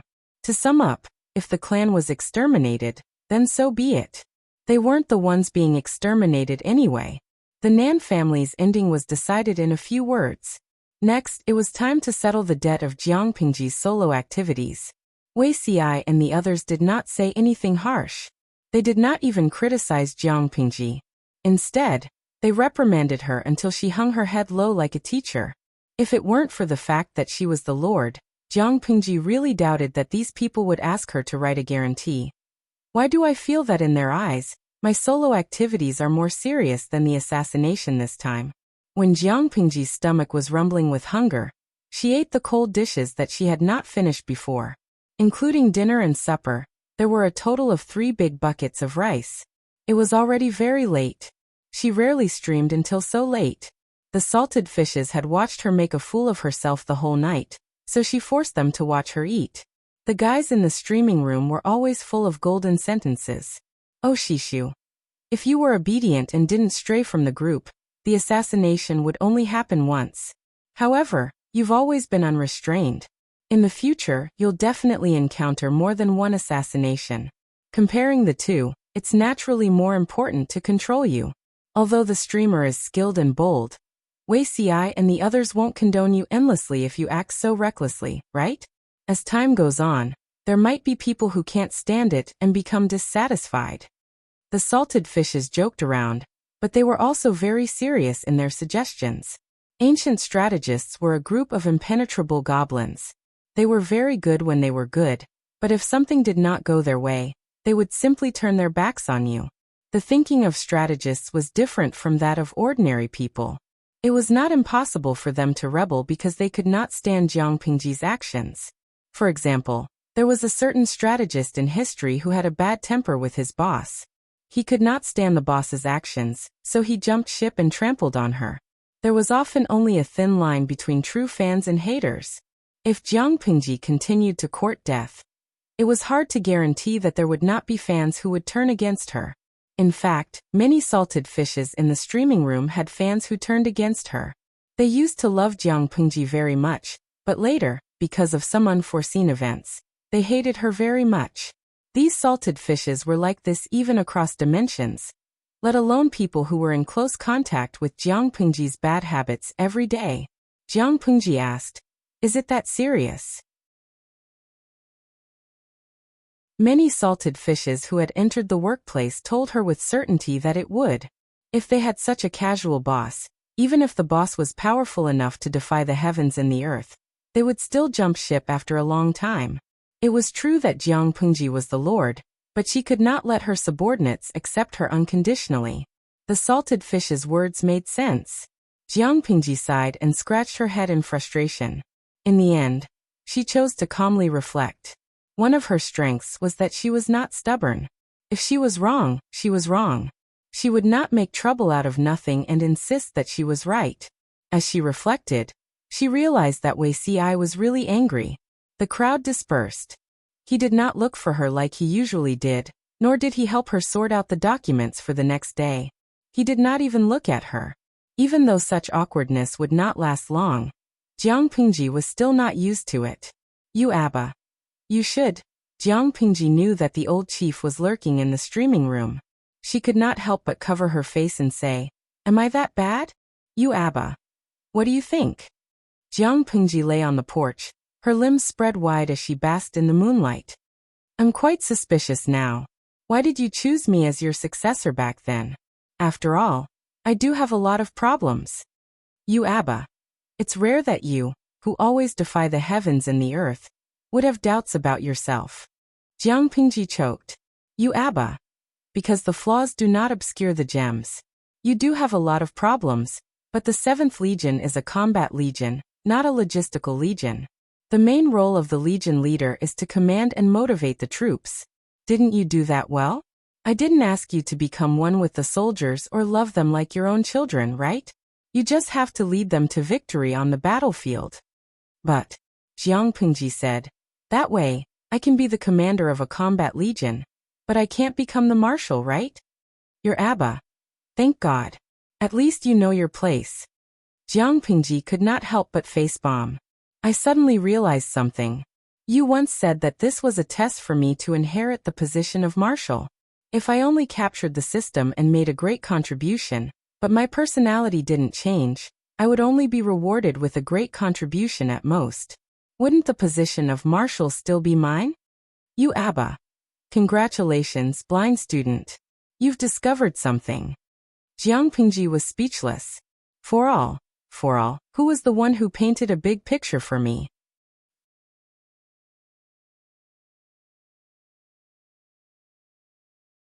Chapter 1631. Your Abba. Do you think you're still a toddler learning how to walk? Do you need someone to teach you everything? There were some things that would only be effective if they had experienced it themselves and made up their minds to correct it. The Federation does indeed want to nurture you, but if you don't live up to expectations, it's not like they can't do without you. Besides, I've been retired for so many years, I don't want to get involved in the Federation's affairs anymore. Jiang Pingji was speechless. What he said made so much sense that she had nothing to say in response. Your Abba. This is indeed your chance, but you can't blame anyone if you can't take it. The old chief was the same as before. Jiang Pingji sighed softly and looked at the starry sky without saying a word. She really needed to reflect. Your Abba. It's not your fault. After all, Jiang Pingji was the successor that she had chosen herself. The old chief was patient with her. She was also clear about Jiang Pingji's strengths and weaknesses. It was not a problem for her to be the head of the army. Regardless of hardware or software, Jiang Pingji was considered top-notch. However, if she went one step further, her original advantage would become a disadvantage. If Jiang Pingji took the opportunity to reflect and correct herself, her future would be bright. What's not my fault? Your Abba. There's a huge difference between the commander of a combat army and the marshal of the Federation. It's normal that you're not used to it. Jiang Pingji scratched her head. She was suddenly curious. The old chief should be the most suitable candidate for the next marshal, right? Even if he retired, he would still be the most competitive with his experience. I heard you say that you had no choice but to retire because of your health, but the Federation's medical science is advanced. Are there any incurable diseases that they can't cure? Jiang Pingji was suddenly very curious. Why did her old boss give up on the possibility of further advancement? Even if it was because of a terminal illness, where could the medical technology be more advanced than the Federation? In addition, the old general had also mentioned the awakening. He had also revealed that the problem with her body was due to the so-called awakening. Perhaps she would be able to find her own path from him. Your Abba. You should really review the history of the Federation army. Jiang Pingji was ridiculed, but she listened attentively. Your Abba. Think about it. Among all the marshals in the Federation, other than a few at the beginning, which one of them came from a combat army? Jiang Pingji was speechless. The old general's words were double standards. He made it sound as if she wasn't from a combat division. Your Abba. Do you think it's that easy to be a marshal? The difference between the two was even greater than the difference between a vassal and an emperor. The feudal vassals only needed to think about how to manage their own land, and it was fine for them to be willful once in a while. However, as an emperor, he had to consider all the people in the world. Every decision had to be carefully considered, because it could affect the fate of countless people. Similarly, the combat corps only needed to fight on the front lines. It was a blade aimed at the enemy, but the marshal was the leader who controlled the entire situation, from the front lines to the rear, no matter how big or small. The requirements of the two were not on the same level. If the army commander's requirement was 80 points, the marshal's requirement was 100 points. Jiang Pingji was speechless. She thought the old chief was going to talk about some conspiracy theory. I'm even more depressed after hearing what the old chief said. Your Abba. What are you depressed about? Jiang Pingji covered her face and said, Does the Federation want to forcibly prop up a piece of mud with only 80 points of professional ability? Your Abba. If that's what you think, you're overreacting. The old chief did not know what kind of person Jiang Pingji was when she first transmigrated, but from the looks of it, she had indeed matured a lot. Any army commander in the Federation was an elite, one in a billion. For Jiang Pingji to be able to sit in this position and gain the unanimous approval of the other army commanders, it was not enough to just be good at fighting. Her other hardware and software had to be top-notch. Therefore, there was no doubt about her own excellence. To put it bluntly, what Jiang Pingji lacked was not the ability, but the mentality, responsibility, and attitude.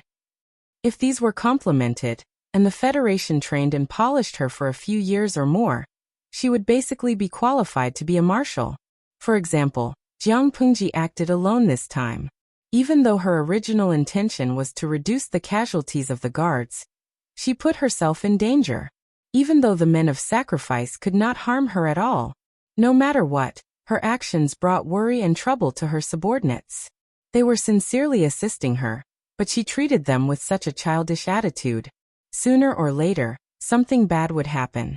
Jiang Pingji liked to be mischievous. An appropriate amount of mischievous would make people feel closer to her, but excessive mischievous would only make people feel disgusted. If she could change for the better, curb her bad habits, and do things with more of a superior's demeanor, it would be considered a blessing in disguise. After reflecting for a long time, the old chief heard Jiang Pingji say one sentence. Sai Zixiao must be annoyed. Can you teach me how to coax him? You Abba. Get lost. Quickly get lost. He doesn't learn from his mistakes and doesn't learn his lesson. The Federation will be doomed if we entrust him to this kind of person. Seeing the old chief fly off the handle, Jiang Pingji laughed heartily. It was as if the depression in her chest had disappeared without a trace. She lay in the corridor outside the room and slept for the whole night. In the morning, she was woken up by the maid. Why did I fall asleep here? Jiang Pingji opened her eyes in a daze. The bullet screen in the streaming room woke her up instantly. She forgot to turn off the streaming room last night. 5 million salted fish just stared at her for the whole night. The bullet screen was full of all kinds of complaints. What annoyed her the most was a particular bullet screen. These salted fish watched her sleep to see if she would freeze to death. Where were the promise fans? Each of them was more dedicated than the anti-fans. Jiang Pingji looked at the bullet screen and had an idea. She rubbed her nose and sneezed. Her eyes quickly became misty. My head is a little dizzy. I feel like the world is spinning.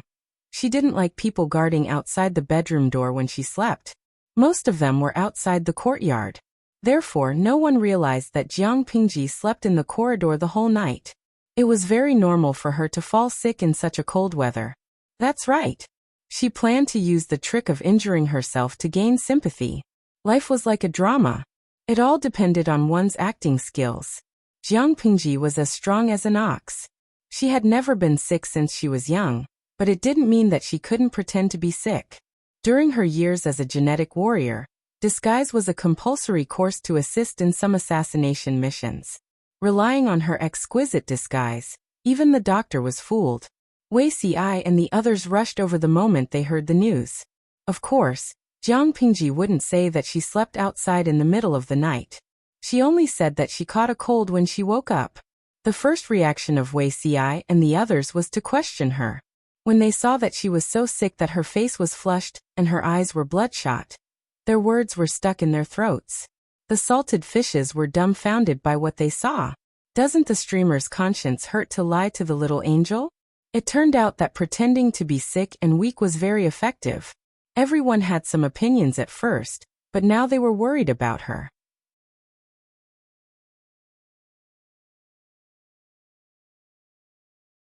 Chapter 1632. A cold was something that could kill a person if it got serious. If Jiang Pingji did not die in the hands of the men of sacrifice, but instead was beheaded by a cold, it would be too ridiculous. Yanlin frowned. Zhengzi, don't you think this cold came at the right time? As long as Jiang Pingji handled it properly, the matter would be resolved in the blink of an eye.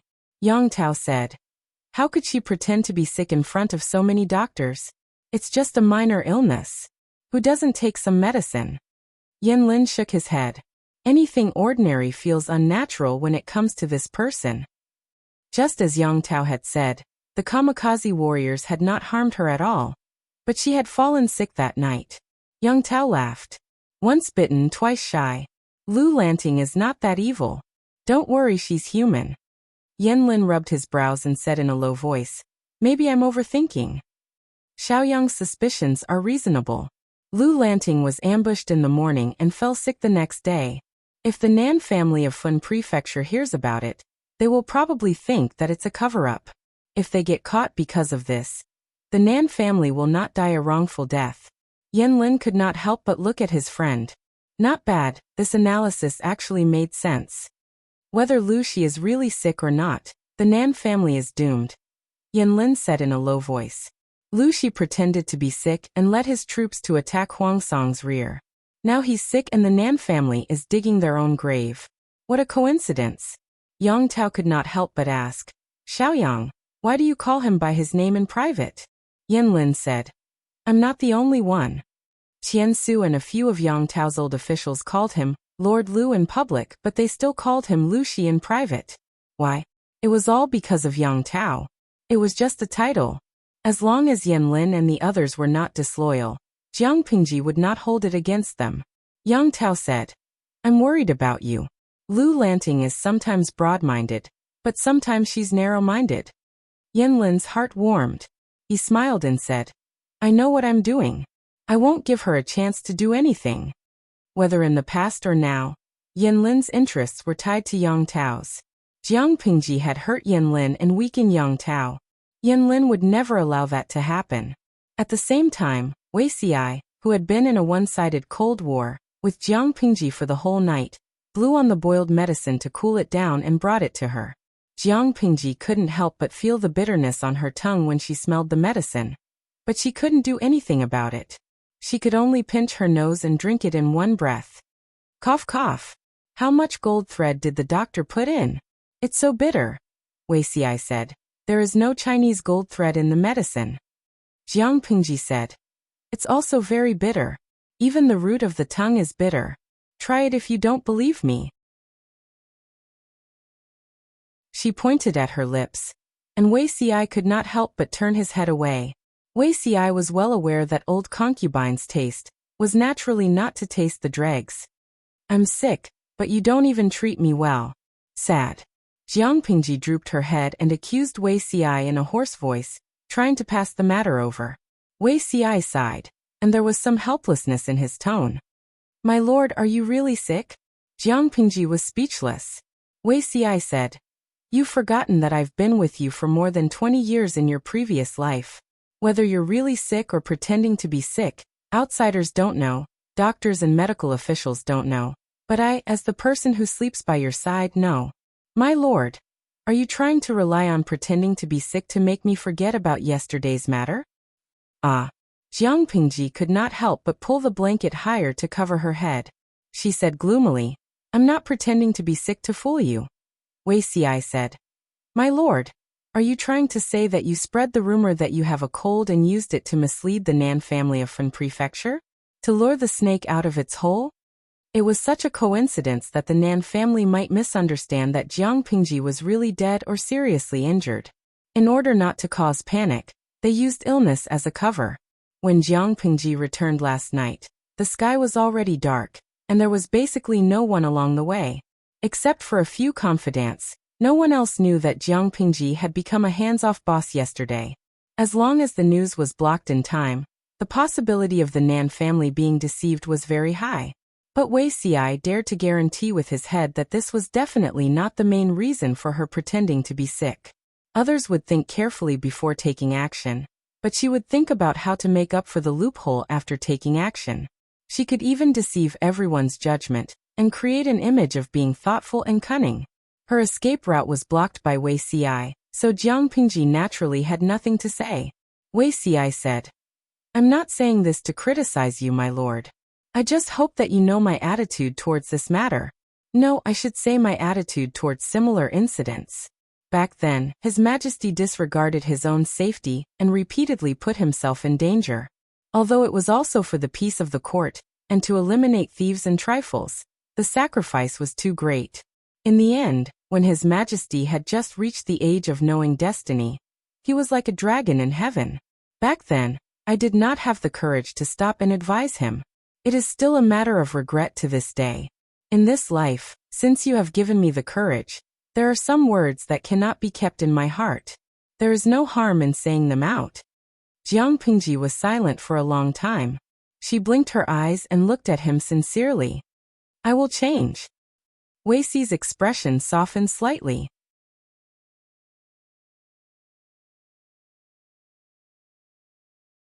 My lord does not need to make any guarantees to me. No one can restrain you except my lord. Jiang Pingji was speechless. If she had known that she would end up like this after acting recklessly, she would have thought more before doing anything. If I may be so bold as to say, you are my lord, our backbone, and the future ruler of the world. Your life and death is not only your own business, but also the fate of countless people in the world.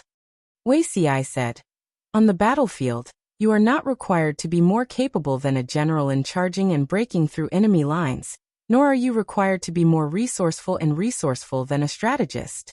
These things are just icing on the cake. If not, they are harmless. To us, The Lord's safety is a miraculous elixir that is more magical than any tranquilizer. Do you understand? Jiang Pingji thought of the old chief's words last night, and naturally understood what he meant. Different positions, different roles, and different actions and words were also different.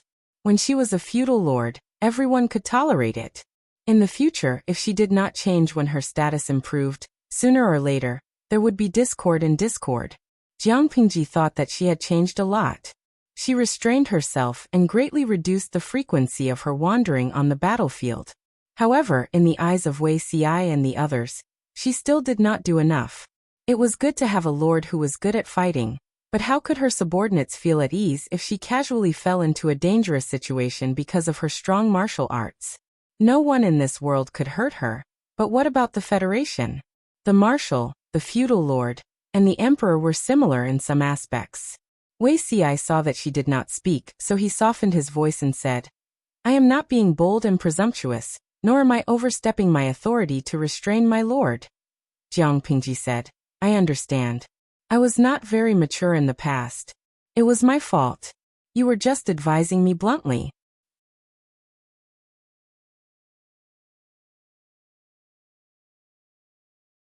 Chapter 1633. Jiang Pingji did not reflect on her actions. The Nan family of Fenzhou were like ants in a steamer basket. They were so anxious that their feet were burning. They had put in a lot of effort for this assassination. They had arranged everything properly to ensure that nothing went wrong. They could only succeed.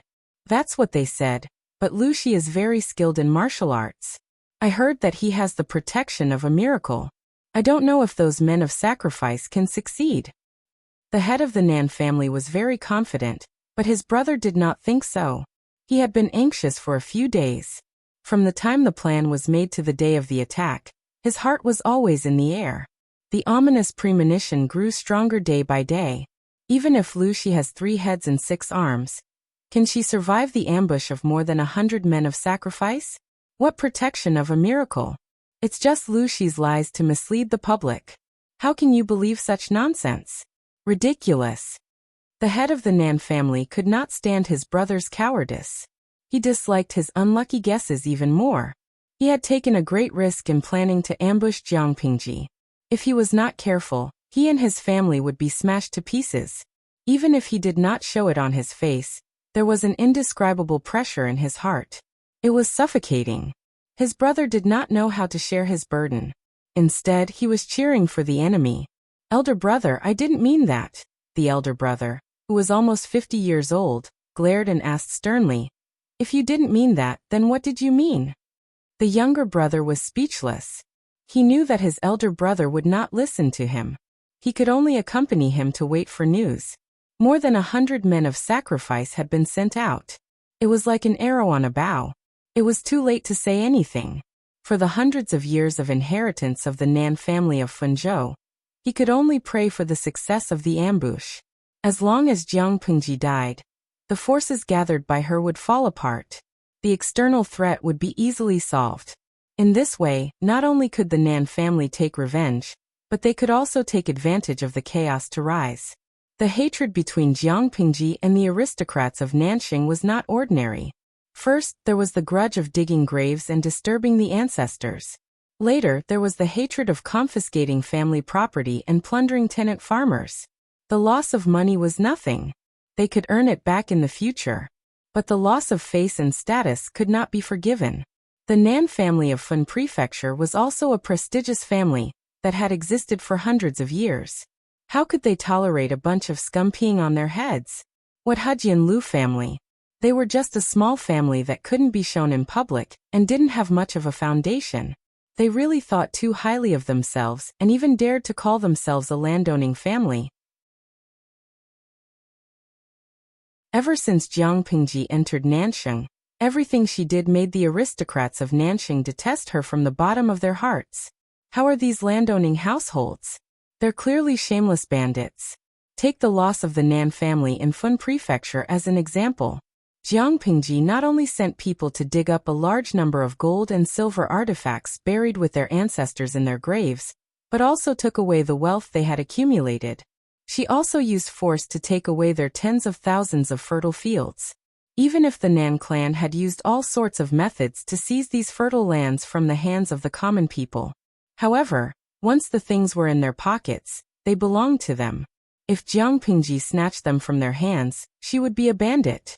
It was easy to imagine what his future would be like if he were to make a living under the noses of such a feudal lord. Those who strike first gain the upper hand, and those who strike later suffer the calamity. The Nan family, whose fundamental interests were touched by Jiang Pingji, finally took the risk out of desperation. Reporting, First Master, Second Master, there's news. The Nan brothers anxiously waited for the news. They waited from dusk until the moon was in the middle of the sky. Finally, they received the secret report from the housekeeper. Wuxia is dead. The housekeeper calmed his rapid breathing and said excitedly, Wuxia caught a cold and is seriously ill. He won't see anyone. Cold? The master of the Nan family curled his lips into a cold smile. He caught a cold at this time. Is it true, or is he trying to cover it up? He didn't fall sick earlier or later, but he fell sick after the men of sacrifice took action. Only a fool would believe that. Oh yes, has the men of sacrifice returned? He didn't let the pleasant surprise get to his head. Instead, he asked about the whereabouts of the men of sacrifice. If the men of sacrifice also said that Jiang Pingji was dead, then she was really dead. They haven't returned yet. The housekeeper suddenly lowered his voice and said, however, this matter is most likely successful. The master of the Nan family asked, what do you know? The housekeeper explained in detail in his ear and analyzed. According to the news, Yang Tao and his guard stayed outside for a long time before returning. They looked hurried and solemn. I think it's most likely that Wuxia was careless and went out to hunt without anyone with him. He was ambushed by the men of sacrifice. The men of sacrifice in the manor are all elites, but Yang Tao and the others can't be underestimated. For safety reasons, it's normal that the men of sacrifice didn't report back immediately. The most powerful lord in the world was assassinated. The news would definitely shake the entire 9 prefectures and 4 seas. For the sake of his own life, Yang Tao couldn't let the ambushed men of sacrifice go. He would definitely search all over the mountains and plains. For the safety of the Nan family, the men of sacrifice had to shake off their pursuers. It would take a lot of time to go back and forth. This matter shouldn't be publicized. Send someone to inquire again. The next day, Jiang Pingji was still nowhere to be seen. It was as if the lord who skipped work for 6 to 10 hours a day had vanished into thin air. Not only had Jiang Pingji vanished into thin air, but the reactions of Yang Si and the other important officials were also very strange. It was as if a storm was brewing. Various details were laid out in front of him. The master of the Nan family completely believed that Jiang Pingji was dead. Now that Wuxia is dead, what's the use of Yang Si and the others sealing off the news? The master of the Nanxing family sneered harshly. Wuxia has no children. He's an old and widowed woman. Yang Si and the others want to support a new lord, but they don't have a candidate. There are hidden dangers within, and there's Shui outside. He snorted coldly. He seemed to have guessed that Jiang Pingji's death couldn't be kept under wraps, and that the forces under her would fall apart. The Nan family didn't pin their hopes on Shui. Their previous cooperation proved that Shui was also a fraud. It was better to rely on oneself than on others. Rather than placing heavy bets on an unreliable person, it was better to rise up on their own. The Nan family secretly contacted a few aristocratic families that were on good terms with them and plotted in secret. At the same time, they sent people to quietly spread the rumor that Jiang Pingji might have died. They used this to shake the morale of Yang Si and the others. Therefore, similar rumors quietly emerged in the tea houses and taverns. The water army didn't immediately say that Jiang Pingji was dead. Instead, they disguised themselves as passers-by and asked her where she had been recently. She hadn't been seen for so long. Could something have happened? The other water army took the opportunity to take over the topic and slowly set the pace.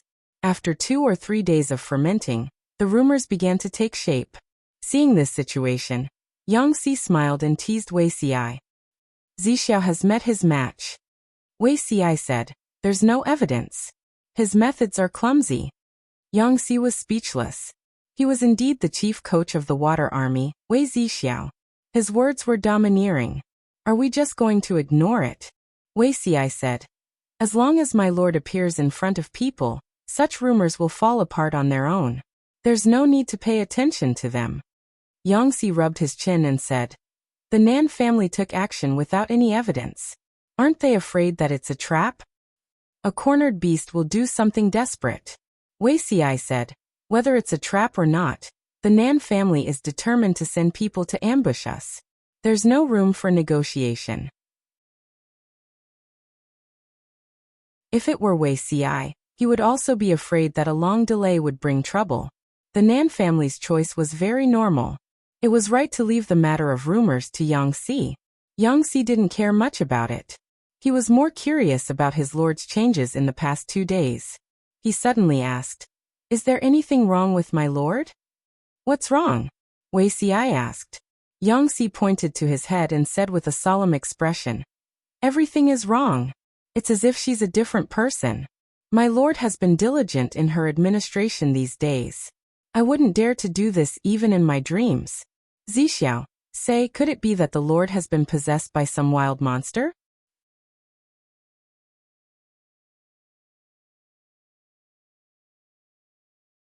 Chapter 1634. Before Wei Tsong was imprisoned in the back mountain of the Imperial Mausoleum, he had once been a flirtatious youth. He could still remember those years when the mountain flowers were in full bloom. Young men and women chatted happily, drinking elegantly or chatting merrily. They were full of youthful spirit. The night wind rustled the curtains. Wei Tsong leaned against the side of the table and slept lightly. He gradually fell asleep. Today's dream was unusually colorful. Everything became clear. He looked at the contents of the dream and vaguely remembered that this was the Golden Scale Academy. His gaze fell on the waterside pavilion. Seeing a group of youths in blue and white uniforms chatting and laughing together, he could not help but smile. Wei Tsong remembered. So it was that day. Which day? Naturally, it was the day his mother broke the legs of the Minister of Work's son's son. Wei Tsong could not help but approach in an attempt to hear more clearly. At this moment, a familiar-looking youth said with a smile, SK, do you think that the Minister of Works is Shiryu's mother? She actually broke into the academy with such a thick stick and dragged her son out to break his legs. I was scared to death. The youth was also the son of a court official. He shared a table with Shiryu, the son of the Minister of Works. When the Minister of Works rushed in and dragged his son out by the collar, he was scared out of his wits. I don't know if she's his mother or not, but it's doubtful if Shiryu is his son. The other youth opened his folding fan. His face was slightly round and immature, clearly the appearance of Wei Tsong when he was young. His brows were brimming with vitality, and there was no sign of the loneliness he had experienced after so many years. The Minister of Works is such a talented person, so why is his son so unworthy of cultivation? In my opinion, it's good enough that Shiryu only had his legs broken by his mother. She didn't kill him out of consideration for their blood relationship. Shiryu was the son of the Minister of Works, by Wuxia and her husband, Shizhong. Because Shiryu was the only male in the family, he was unruly spoiled by his father and grandmother. He acted arrogantly and often bullied the ordinary students of the academy. Wei Tsong was only the concubine son of the grand tutor. He had naturally been bullied by Shiryu and harbored resentment in his heart. The youths were curious. Wei Tsong, do you know the inside story of Shiryu being beaten? Everyone was very surprised. The little tyrant Shiryu's leg was actually broken by his own backer. This could be said to be the news of the year. The wooden stick that Minister of Works by Wuxia used to break her son's legs was as thick as a strong man's arm. Why was the little tyrant so arrogant and despotic? Wasn't it because he had a mother who was the Minister of Works? Shiryu's father? The two of them had already separated 800 years ago. Shiryu's father, Shizhong, was even more useless. Naturally, I know some inside information. Shiryu deserves this. The youth said, Shiryu has mediocre looks, mediocre talent, and mediocre looks. Logically speaking, he shouldn't be likable, but he has roots. Although the Minister of Works was there to correct and supervise him, It wasn't easy to be a strict mother. Shiryu was instigated by his family to leave his biological mother. In the end, he made a big mistake. Even a barbecued pork is better than him. Young Wei-sung continued. 2 days ago, an imperial censor reported to the Minister of Works, saying that she didn't teach her son well. She allowed her son to force women into prostitution, commit violence on the streets, and cripple people on horseback. The Minister of Works returned to his residence to investigate and confirmed that the matter was true. In a fit of rage, he beat his son with a rod. How did you know this news? Young Wei-sung said. Heavenly secrets cannot be revealed. There's always a way that I know. Seeing his dream self reveal the childish and gloating smile unique to youths, Wei-sung's lips curled into a bitter smile. He clearly remembered that because of this matter, he had been punished by his father when he was young. His father heard that he was gossiping behind someone's back and criticized others. He said that this was not the conduct of a gentleman and punished him to copy books. The young Wei-sung was in his rebellious period. His father's indiscriminate punishment made him very indignant. How was it that he wanted to make things difficult for Shiryu? It was clearly Shiryu, the little tyrant, who privately bullied and humiliated Wei Kong. How did he humiliate him? He cursed him to his face for being concubine Tung's son, saying that his status was lowly and that he didn't have the right to chat with a student from a good background. Not only did he humiliate his background and his mother, but he also humiliated his father's defeat in the imperial court several years ago. More than once, Wei-sung was blocked in a remote corner of the academy by this little tyrant. He suffered these grievances, but he didn't dare complain to his father. Although Shiryu's words were unpleasant to hear, there was one thing he was right about. His father was only the grand tutor, and he was only concubine Tung's son. If his father sought justice from the Minister of Works for him, it would implicate his father's already bad official career. As the saying went, birds of a feather flocked together. The little tyrant, Shiryu, was a hedonistic son of rich parents, and his scoundrelly friends weren't good people either. Wei-sung's background was lowly, but he was ranked among the best. He was often used as an example by his teacher to attack these slackers, imperceptibly attracting a lot of hatred. They knew that Wei-sung was easy to bully and had no backing. They often joined forces to embarrass him, and verbal humiliation was considered light. There were a few times when they got into a conflict. Wei-sung was alone and weak, and his opponents outnumbered him. He was punched a few times. The place where they fought was very hidden, and they were very careful, not leaving behind any evidence. Wei-sung's heart was only filled with anger and hatred. Every time this happened, he couldn't help but resent his background, but there was nothing he could do. He could only swallow the bitter fruit. He didn't dare tell his father, afraid that he would make things difficult for him. Fortunately, he had a few peers he was on good terms with, and they became his only channel to confide in. These peers were none other than the sons of his father's elder brother, Wei-sung's cousins. In terms of age, Wei-sung was about the same as them. In terms of seniority, Wei-sung was their uncle. Now that he thought about it, it was the care and persuasion of these good friends that slowly alienated the young Wei-sung from his father. The young Wei-sung coldly watched the scenes that flashed through his dream. The scenes that had once made him angry and resentful couldn't stir up any of his emotions at this moment.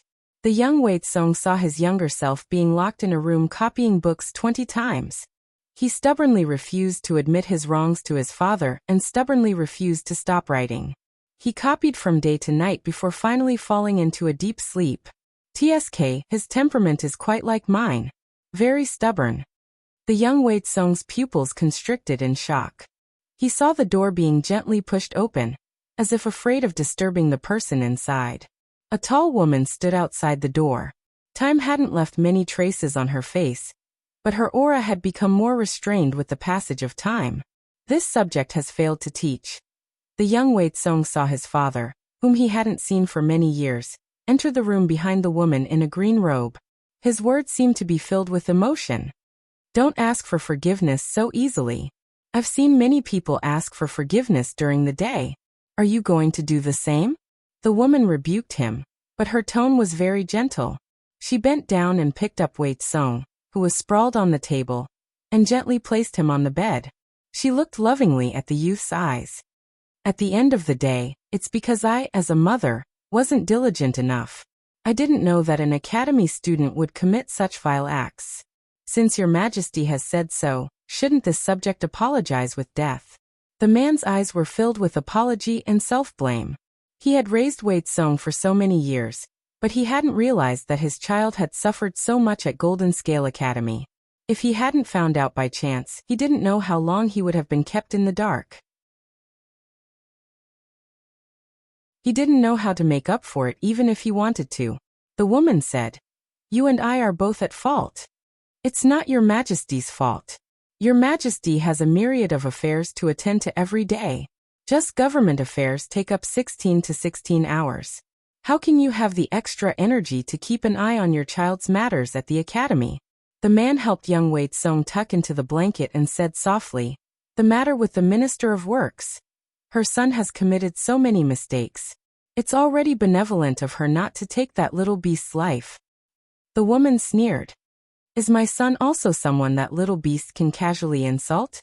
If Bai Wuxia doesn't break his legs, I'll take my saber and chop off his head." Bai Wuxia raised her rod and broke her son's legs in public. On the surface, it was to punish and teach her son a lesson, but in reality, it was the woman's instigation. The imperial censor criticized Bai Wuxia for several days in a row, and the woman also had the intention of dealing with him severely. The intelligent Bai Wuxia naturally knew what to do. Was it more serious to have his legs broken by his mother, or to have his head chopped off by the emperor in a fit of rage? Choose for yourself. Although Bai Wuxia didn't know of Wei Tsong's past, she had followed Her Majesty for many years and understood Her Majesty's intentions. She was serious.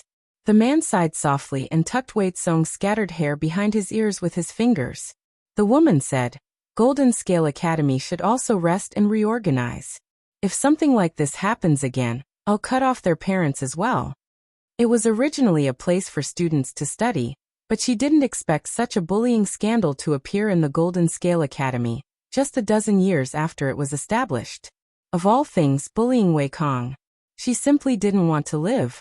The woman said she wanted to reorganize the Golden Scale Academy, so she would definitely reorganize the entire academy. In that case, Ci and Fusho will find an opportunity to have a good talk and console him. The woman nodded. Yes. The young Wei Tsong watched everything in his dream. His eyes were sore and swollen, and 2 streams of hot tears rolled down his cheeks. So that was the case. When Wei Tsong was young, he was bullied by his classmate, the little bully. However, after the Minister of Works, Bai Wuxia, personally broke Shiyu's legs, those bastards became obedient, and no one came to provoke Wei Tsong again. At that time, Wei Tsong naively thought that Bai Wuxia's actions had a deterrent effect. So this was the truth. His mother was busy every day, yet she still took time out of her busy schedule to help him vent his anger. His father had also tried to talk to him and console him. However, the young Wei Tsong was willful and rebellious. He had long been instigated and bewitched by others, so he couldn't listen to his father's nagging and lecturing. If he could turn back time, he wouldn't have said those hurtful words to his sister, nor would he have been instigated to harm his parents. Vaguely, Wei Tsong heard a familiar call from the horizon. He struggled to open his eyes and found Ning Wanyue kneeling to the side, looking at him with concern. "Wanyue? What happened?" Wei Tsong heard his voice hoarse, and his face was wet. Was Langjun a nightmare just now? Ning Wanyue used a handkerchief to wipe away the tears on his face. Wei Tsong lowered his head and leaned on her shoulder. The candlelight elongated the shadows of the two snuggling together.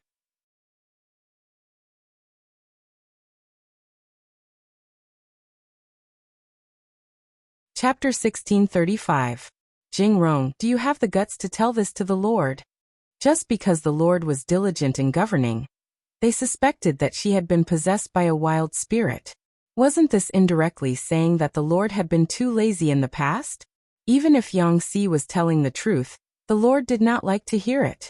If she really knew about it, Wei Xi was worried that the weeds on Yang Si's grave would be 3 feet tall. I don't have the guts. I don't dare to do it. I was wrong. Yang Si quickly waved his hand. His desire to live had once again saved his life. Wuxia said, "My lord has grown up. It's our good fortune." In his previous life, His Majesty had only started to work diligently after he had ascended to the throne. He was like a student who had wasted a whole summer vacation and was frantically rushing to finish his homework in the last few days. He had started to change early in this life, so he expected that his future situation would be much better than his previous life. At the very least, he would be able to avoid alienating his subjects to the greatest extent. Wuxia's sentiments came from the bottom of his heart, but Yang Si could not help but ridicule his prehistoric power. Grown up? The age at which people of the same age are going to propose marriage for their children? Yang Si glanced at Wuxia with a strange look in his eyes and smiled awkwardly. Grow up? Lord is getting old at this age. Wuxia. There was no need for his lord to make a move. He wanted to send Yang Si to paradise now. Even though Jiang Pingji always said that she was a slacker in her studies and that her cultural courses were the lowest among all the commanders, it did not mean that she was the slacker in everyone's impression. Sabanin. Peking University is still alright. Said that Peking University was still alright. So was Peking University really just still alright? To ordinary people, it was still an existence that they needed to look up to.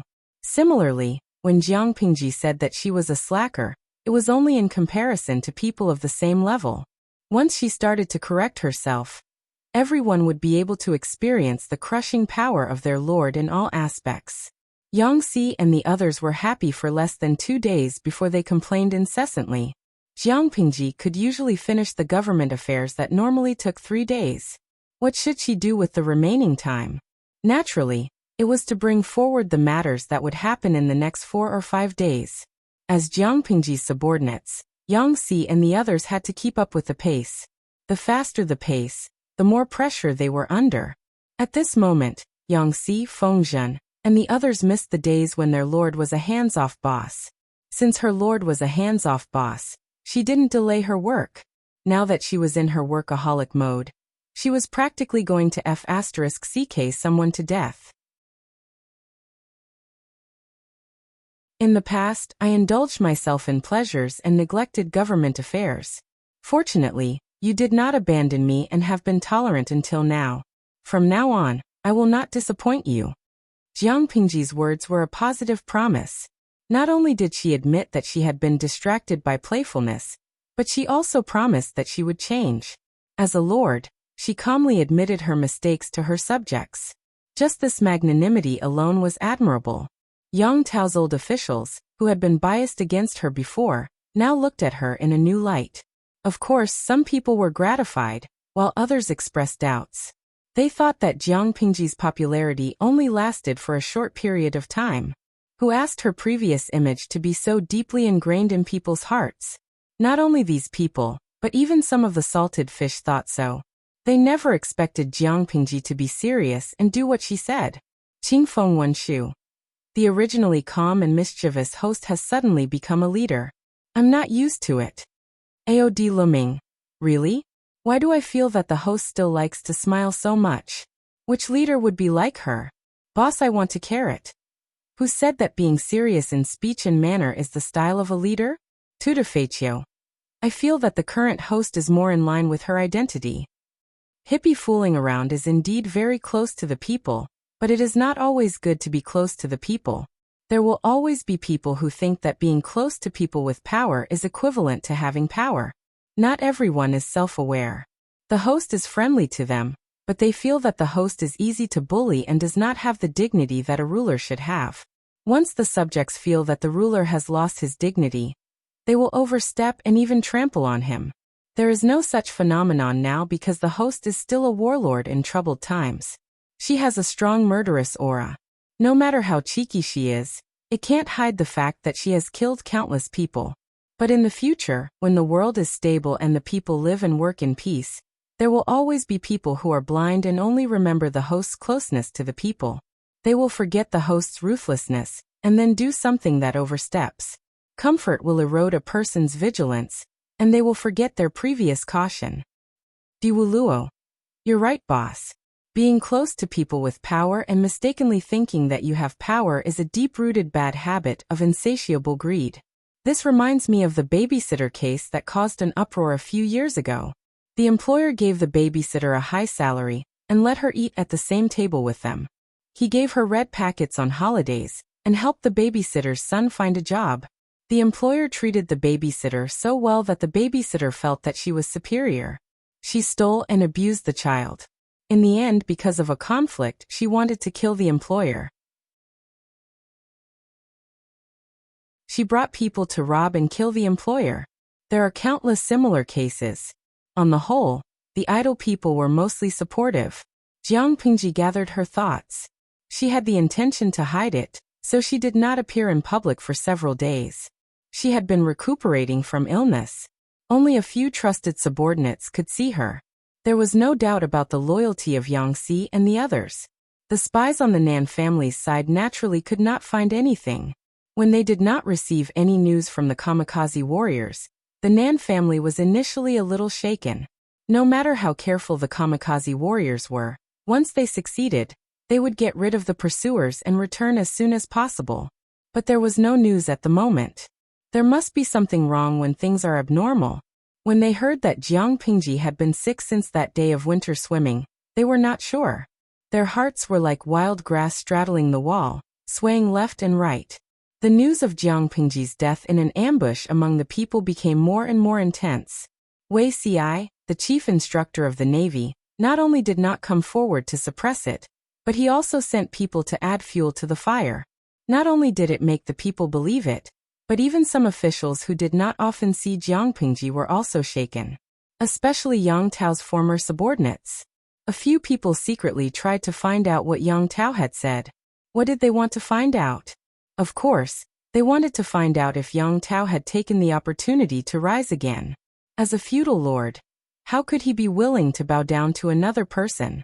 Of course, because the news of Jiang Pingji's death in an ambush had not been confirmed. When these people tried to find out, they were very vague. It could not be used as evidence even if it was spread out. Yang Tao took into account their past friendship and sternly reprimanded those people, dispelling their thoughts. He knew very well whether Jiang Pingji was dead or not. The ambush of more than 100 kamikaze warriors could not hurt her at all. If they had any ulterior motives under her nose, they would not even know how they died.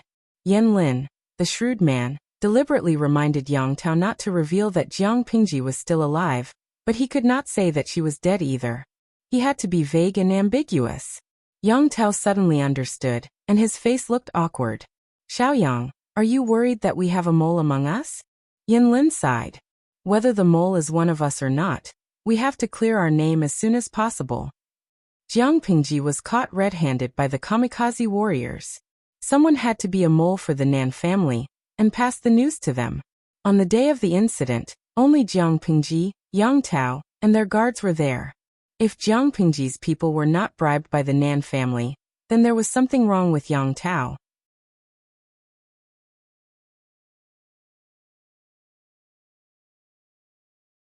Chapter 1636. The Nan family chose this time to make a move on you, because they want you to be their scapegoat.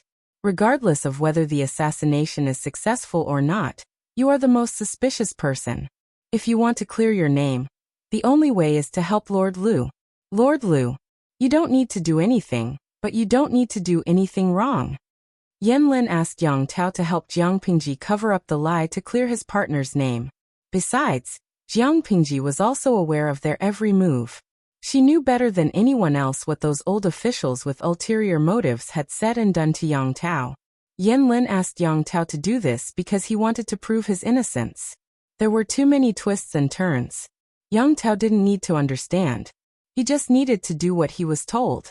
Yan Lin would take care of the rest for him. Yang Tao secretly bid farewell to his former minister. Worry written all over his face. He said, I don't know how many spies I have around me. Why do they have to come after me? Yan Lin said, people in troubled times have no choice. Zhengzi doesn't want to get involved, but you can't avoid these things just because you don't want to. There would always be something that would force people, whether they were forced or willing, to walk on this thorny single-log bridge. It could be morality, ideals, protection, desire, power. Yang Tao did it to protect his family. What about Jiang Pingji? Even if there are thousands of people, I will go. Yang Tao was confused. What did you say? There are thousands of paths. Everyone has their own path, big or small, public or private. There is no such thing as high or low. You can follow your heart and do whatever you want. Thousands of paths lead to the same destination, Yan Lin said with a smile. I'm just curious. What was Lu Shi's original intention for walking on this path? Was it for the greater good or for love? No matter how I think about it, I only feel that this sentence seems to be the most suitable. Yang Tao blinked. He didn't understand. Yan Lin put his hand on his forehead and said, to put it simply, Lord Lu is a man with great ambition and a big heart. Yang Tao smiled. It's rare to see Xiaoyang praise someone like that. What a high compliment. Yan Lin shook his head. Our paths are different. Yan Lin didn't want to risk his life just to watch this kind of person. He didn't want to go all out and join in the fun. Using a marathon as an example, Yang Tao divided the entire 40-kilometer race into 8 segments. He only had to run 5 kilometers each time, and Yan Lin could take his time. Contestant Jiang Pingji, on the other hand, wanted to finish 100 kilometers in one go. 40 kilometers was only her interim goal. Yan Lin admired her courage and ambition, but he didn't have the energy to finish the race with her. Yang Tao rested his chin on his hand. Xiaoyang, do you think I should confess to Lu Lanting and ask for her forgiveness? After all, they were old officials. Their relationship over the years was not fake. Yang Tao also did not want Jiang Pingji to settle scores with them. Yan Lin looked down. There's no need. Lord Lu won't do anything to them. At most, he'll scare them a little. Overall, it's more of a scare than a real danger. Between husband and wife, there were dozens of times throughout the year when the thought of separation would pop up. Their teeth and tongues would even fight, let alone between the monarch and the minister. He did not believe that Yang Si and the others had not thought of strangling their lord to death when Jiang Pingji repeatedly stood them up. However, it wasn't like they could put their thoughts into practice. They could just beat them up and educate them. There was no need to kill them all. Yang Tao let out a no sound and felt relieved. Yan Lin said, if it's possible. Yang Tao turned to look at him. What? Don't leave your words unfinished. Yan Lin added, Zhengzi will try his best to confiscate the Nan family. Anyway, Jiang Pingji had borrowed Yang Tao's hands to confiscate many of the Nanxing aristocrats. She had offended them all. Digging up graves, robbing people's wealth. Jiang Pingji bore half of the blame, and Yang Tao bore the other half as the executor. There was no need to worry when there were too many lice. There was no harm in wiping out the Nan family. If the Nan family died in Yang Tao's hands, not only would they stand firm, but they would also be cleared of suspicion. Yang Tao let out a no sound and did not think too much about it. He just smiled and squinted his eyes. I heard that the Nan family is rich. That's a fat sheep. It's a good job indeed. I wonder if I can get it. It was an unspoken rule in the industry to seize some of the loot during a war. Many generals had made their fortunes by doing this. Now that there was still a war to fight, it would not be easy to raise a family when the world was at peace. Of course, as long as you ask. As a former feudal lord, Yang Tao's identity was a shortcoming, but it had its advantages. For example, if he took the initiative to perform meritorious deeds, no one could compete with him. Why? Of course, it was to appease Yang Tao and satisfy his small requests without affecting the overall situation. Yang Tao rejected the temptation of the former officials. Without a backbone, they could only sigh and give up. They continued to observe. The Nan family could not sit still. They joined forces with a few aristocrats who had a grudge against Jiang Pingji to stir up trouble. Unfortunately, they died before they could succeed. Their conspiracy was only at the theoretical level when Yang Tao and his men discovered it. The letters and testimonies that they found were all preserved. The idle people were stunned by the operation. Jungguo lauda lauda. No. Shouldn't the streamer continue to pretend to be sick and dead? When the Nan family comes out with their troops, you will jump out and slap them in the face at the critical moment. They were only at the theoretical stage, and you already took action. It's not satisfying enough to slap them in the face. What was this like? It was like Jiang Pingji's eviscerating hand cut to a 5-minute trailer of an 81-episode political drama. Basically, the Nan family united the aristocrats. Just as they were about to go on stage, Jiang Pingji kicked them off the platform. The pace of this drama was as fast as the reincarnation of a hungry ghost. Even instant noodles lasted longer than it.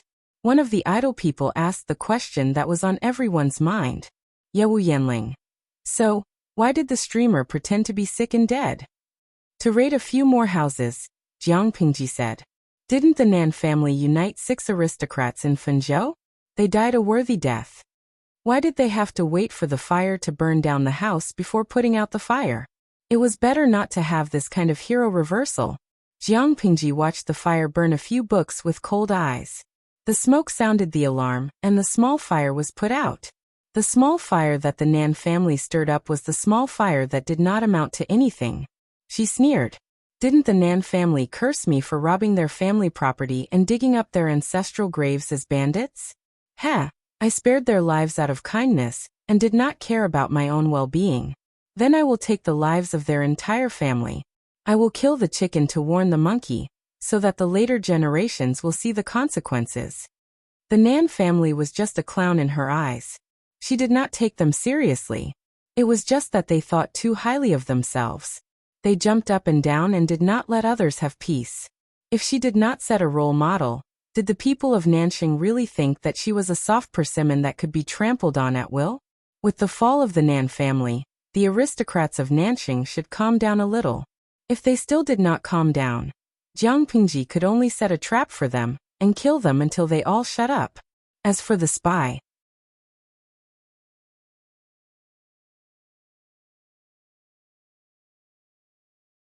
Chapter 1637. Everyone thought that the spy was on Yang Tao's side. Even Yang Tao himself was so worried. Unexpectedly, the final investigation revealed that Jiang Pingji had a problem. The spy bribed by the Nan family was not a trusted official. He was not even considered a mid-level official. He was just a small official who had no sense of existence, but could grasp some of Jiang Pingji's whereabouts. Jiang Pingji did not know whether to be angry or glad when she heard the news. She was angry at this person's betrayal and deception. She was glad that the person who made a mistake was not the trusted official. When Wei Xi learned of this, he was really relieved. Although the emperor in the previous life was different from the lord in this life, the nature of the two was still the same. They hated betrayal the most. If a small character betrayed her, then so be it. The lord's anger was like a storm that would stop after a while. If the spy was a familiar face to the lord, then there would be no end to this matter. She would deal with it extremely ruthlessly. A typical example was Su Ke's rebellion in the previous life. After 2 or 3 years of allegiance, no one expected this rebellion. The impact was also quite far-reaching. When the emperor mentioned Su Ke in his later years, he still hated him and had the urge to dig his grave and flog his corpse. It was difficult for the emperor to raise troops in the previous life, but he did not suffer many losses. It could be counted on one hand. The one that left a deep impression was when Qiguan Rang assisted the old lord, Prince Changshu. When the emperor was at the front line, he led the troops and almost destroyed the emperor's nest. The other time was when Su Ke secretly instigated several middle-level generals to rebel. When the emperor was in a stalemate with the enemy, he used false information to trick the emperor into leading 500 soldiers into Jinqichuan. There were still 7,000 soldiers lying in ambush in the Jinqichuan Valley. Su Ke had planned for this for a long time. His plan was flawless. When everyone discovered the rebellion and led troops to reinforce the emperor, a day and a night had passed. If it weren't for Thief Lu's stupidity, courage and arrogance, it wouldn't have taken you so long to realize that something was wrong. Su Ke's mockery was not unreasonable. The story of the wolf coming was often told. When the wolf really came, everyone could not believe it. Similarly, the emperor led the vanguard and frequently used the unconventional tactics. After a long time, everyone got used to it, and their vigilance was greatly reduced. When she was plotted against by her trusted confidant and fell into danger, The civil and military officials in the tent did not react in time. Su Ke thought that His Majesty would definitely die. Even the people in the tent thought so. The military camp was preparing for the funeral. Unexpectedly, the people searching for His Majesty's body followed the bodies of the rebels, and found His Majesty sitting in a daze in the middle of a mountain of corpses and a sea of blood. Wuxia had never seen that scene before, but he could imagine it from someone else's retelling. From the valley to her feet, the short distance of 1,000 feet was filled with countless broken limbs and remains. Blood gathered into a blood-red trickle. The pool of blood converged in one place, and the yellow mud on the ground could not absorb all of it in time. His Majesty, who had always been high-spirited, showed a rare look of disappointment. His eyes were red and bloodshot. Su Ke betrayed us. Qiguan Rang replied in a low voice, yes. Death by 1,000 cuts. His Majesty took a deep breath and added expressionlessly, I'll do it. Qiguan Rang asked her, My lord, you don't need to bring Su Ke here for interrogation. Why did he betray us? Betrayal is betrayal. When he did this, he was already a dead man. His Majesty mocked in a hoarse voice, I have no interest in his growth story. What kind of past did he have? What did he go through? And what did he do? Is this the reason why he betrayed me? Qiguan Rang was silent. Even if I don't interrogate him, I know why he did this. It was most likely for his old master. His Majesty sneered and said, He was so loyal to his old master, so I fulfilled his wish. He was willing to plot for his old master for many years to assassinate me, so he was also willing to bear the punishment of death by 1,000 cuts for him. Right? Of course, in the end, Su Ke did not die by 1,000 cuts, but he was killed by His Majesty herself. His corpse was hung in Jingqichuan and could not be buried. The generals who accompanied Su Ke were not so lucky. They were almost all killed by His Majesty in one breath. His Majesty reprimanded whoever pleaded for them. During that time, everyone was in danger. Even if the counselors tried to persuade her with emotion and reason, telling her that killing so many generals at once would cause her to lose a lot of strength and ask her to think twice, they still did not have the determination to save His Majesty. His Majesty was determined to kill this group of rebels and traitors, even if he was willing to suffer a great loss of strength. Wuxia remembered that after the Jiang dynasty was founded, a few officials who were on good terms with Su Ke wanted to take advantage of His Majesty's good mood to ask for mercy, so that Su Ke's corpse could be buried. In the end, those officials were reprimanded by His Majesty. They were all ordered to be suspended from their duties and go home to reflect on themselves for 2 months. Until Wuxia drew his sword and committed suicide in his previous life, Su Ke's corpse was still hung in Jingqichuan. From this, it could be seen that His Majesty's attitude towards the betrayal of a trusted official was that he would bear a grudge for a lifetime. Therefore, Wuxia was glad that the traitors this time were minor characters. The Nan family and the gentry clans that the Nan family secretly colluded with were all wiped out by Yang Tao and his troops. The traitors were publicly executed by 1,000 cuts. This shock lasted for more than half a month before it finally subsided.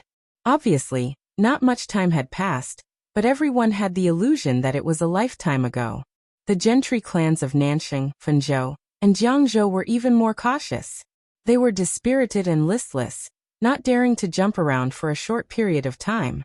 This was because they realized that the superiority of the gentry clans did not work in front of Jiangpingji, a bandit tyrant. Her capital to establish a foothold in this chaotic world was not controlled by the gentry clans. She did things unscrupulously, committing murder, arson, and looting with a clear conscience. She was a smelly, hard, and stubborn rock in the latrine. The gentry clans, as precious goose eggs, collided with her. The gains did not make up for the losses. They could not afford to provoke her, The chaos on Jiangpingji's side had just calmed down, but a new storm was brewing in the other 2 places, affecting the situation of the entire world. One was Qiguan Rang and Sunwen of Zhanjiang Pass. When these 2 black-hearted people got together, their black-bellied index was off the charts. They would plot against whoever they wanted. The other was in Chui's side. His beloved concubine, the princess of Xichang, was diagnosed to be more than a month pregnant during the new year. The new year was coming, and Chui, who had been suffering from an unmentionable illness for many years, had successfully gotten his beloved concubine pregnant. This was double happiness, and Chui was ecstatic. In his joy, and Chui rewarded the 3 armies to celebrate. Everyone was happy and harmonious. However, Nieching of Zhongzhou was not in the mood to celebrate the new year. The gloomy atmosphere of the Nie family was a stark contrast to Chui. Nieching had experienced the deaths of his father and father-in-law, as well as the betrayal of his cousin, Nie Yang. This allowed him to grow rapidly in a short year. Sadly, the speed of Nieching's growth could not keep up with the changes in the situation in Zhongzhou. Speaking of which, it made people sigh. Thinking back to when Nie Liang was still around, Nieching was the target of everyone's fawning.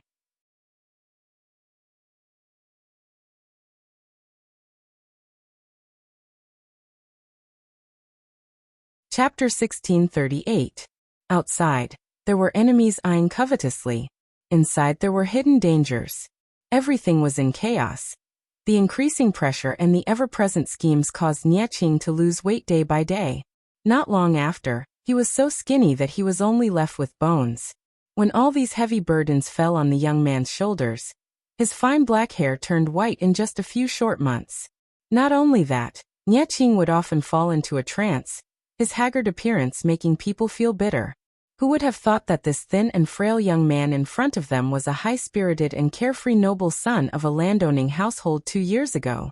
Anyone who saw Nieching's transformation couldn't help but sigh. However, no one would give up their ambitions just because they sympathized with Nieching. Even if Nieching had the intention to unite all the forces within Zhongzhou and form an alliance to resist Jiang Pingji's forces, would those who flaunt their seniority listen to Nieching? To them, the Nie family was like a starving camel that was still bigger than a horse. Nieching was still a stumbling block in their way, and had to be removed. Even if someone was willing to temporarily stop fighting for the sake of the big picture, Qiguan Rang and Sun, when were not just for show. How could they allow Nieching to reunite the scattered forces of Zhongzhou? As soon as Jiang Pingji led her troops to Zhangzhou, the two of them got together and formulated a series of plans against Zhongzhou. After picking and choosing, they finally decided to secretly support a puppet force. Although it was a puppet faction, it had a certain amount of connections and resources in Zhongzhou. It was a local faction that was born and bred in Zhongzhou. Back then, if it weren't for the fear of the Nie clan's despotic power and Nie Liang's methods, the leader of this force wouldn't have so easily submitted. TSK, you say that you're subservient, but you actually have the heart of a tiger. Qiguan Rang smiled as he read through all the information about this person. He said to Sun Wen curiously, "It's a pity that his heart is higher than the sky, but his life is thinner than paper. If he was so ambitious, why didn't Nie Liang deal with him before he died? If we leave such a disaster alive, even if we don't make use of him, he will become a huge problem for Nieching in the end." Sun Wen didn't even bother to bat an eyelid. Although Nie Liang is talented, he is not a god. Zheng Hao was ambitious, but he was also smart. So many ambitious hidden dangers had been eliminated by Nie Liang, allowing Zheng Hao to slip through the net. Either Zheng Hao's schemes are deeper than we expected, and he even deceived Nie Liang's calculations. Either this person's ambition doesn't match his ability, and Nie Liang doesn't take him seriously. Sun Wen wasn't too worried about Zhongzhou. After his lord's torment, Zhongzhou had already been beaten half to a pulp, and had become a fish on the chopping block. Qiguan Rang smiled and said, "Zidao is right. Which category do you think Zheng Hao belongs to, Wenzheng?" Qiguan Rang did not answer. The two old foxes looked at each other and smiled. Those who had been tricked by them did not know what would happen to them in the future. Feng Yi could barely understand what they were saying, but Sun Lan, who was not good at scheming, was still confused. Junior has a question. He was a studious student. If he didn't understand something, he would ask. Now there were elders to guide him, learn more, and ask for guidance. When he could take charge of things by himself in the future, who else could he count on? Sun Wen asked, "What is it?" Sun Lan said. Military advisor Qiguan said that Zheng Hao has the heart of a tiger and a wolf. He won't be willing to be a puppet. If we support him, will we really not be bitten? It was too embarrassing to be reared and trained by a dog, and then be bitten by the dog in the end. Sun Wen smiled but did not speak. Qiguan Rang asked Feng Yi, "What do you think, Rongli?" Feng Yi said, "Military advisor Sun also said that Nieliang's calculations left Zheng Hao out. Junior thinks that Zheng Hao belongs to the latter. Ambition and ability don't match." Qiguan Rang asked again, "What's the reason?" Feng Yi said, "Although Nieliang is Nieqing's father, he spoils his son like he kills his own. If he helps Nieqing clean up even the small gravel before he dies, he won't be able to become a practice target for Nieqing to use magic stones on. This isn't really helping him, it's harming him." Qiguan Rang and Sun Wen didn't react. Feng Yi continued, "Moreover, since the two military advisors have chosen Zheng Hao, Junior boldly judges that Zheng Hao will not have the chance to grow into a dog that bites back. Therefore, Junior is not worried." If these words came from someone else's mouth, it would inevitably sound like flattery. However, Qiguan Rang and Sun Wen had watched Feng Yi grow up. They were well aware of her temperament. Qiguan Rang said, "I originally thought that you and Feng Zi didn't really look like father and son, but now that I see it, there is one thing that you two share the same origin." Feng Yi asked, "What is it?" Qiguan Rang said, "Clever." Feng Yi didn't use a long explanation to reason and analyze. She only used the simplest information to deduce a conclusion. Although there was some element of opportunism, turning complicated things into simple things was also a kind of skill. This fellow Feng Yi has a bright future. Feng Yi smiled bashfully at the good-natured teasing of her uncles. Qiguan Rang and the others had finalized their plan. As a puppet being supported, Zheng Hao didn't think of himself as a puppet being controlled. His cooperation with Qiguan Rang and the others was mutually beneficial. Their positions were equal.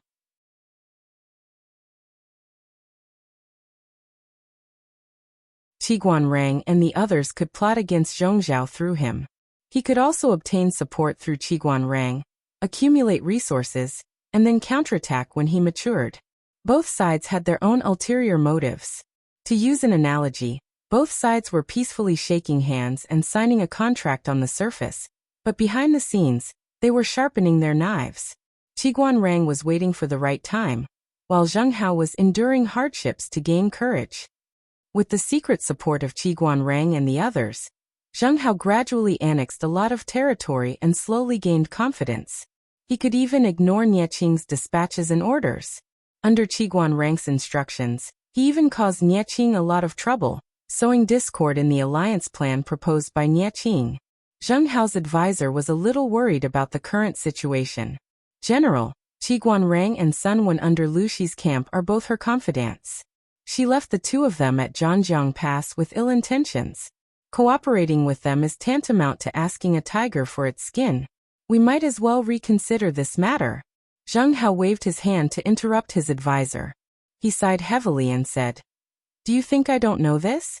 However, this is our only chance to get rid of the Nie family. It wasn't easy for Nieliang to die, and now his son has climbed over my head. He's just a naive and incompetent brat. What ability does he have to order me around? I know Qiguan Rang has ill intentions, but I still have to try." The advisor was also aware of Zheng Hao's ambition, but he still felt uneasy. To Zhongzhao, Zheng Hao's actions were treason and treason. If the aristocrats of Zhongzhao found out, not only would they lose the hearts of the people, but they would also be reviled by their descendants for thousands of years. Was it worth paying the price of eternal infamy for a moment of ambition?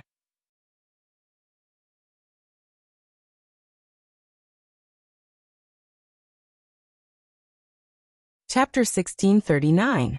Since Zheng Hao was so confident, the advisors who liked to flatter naturally boasted brainlessly.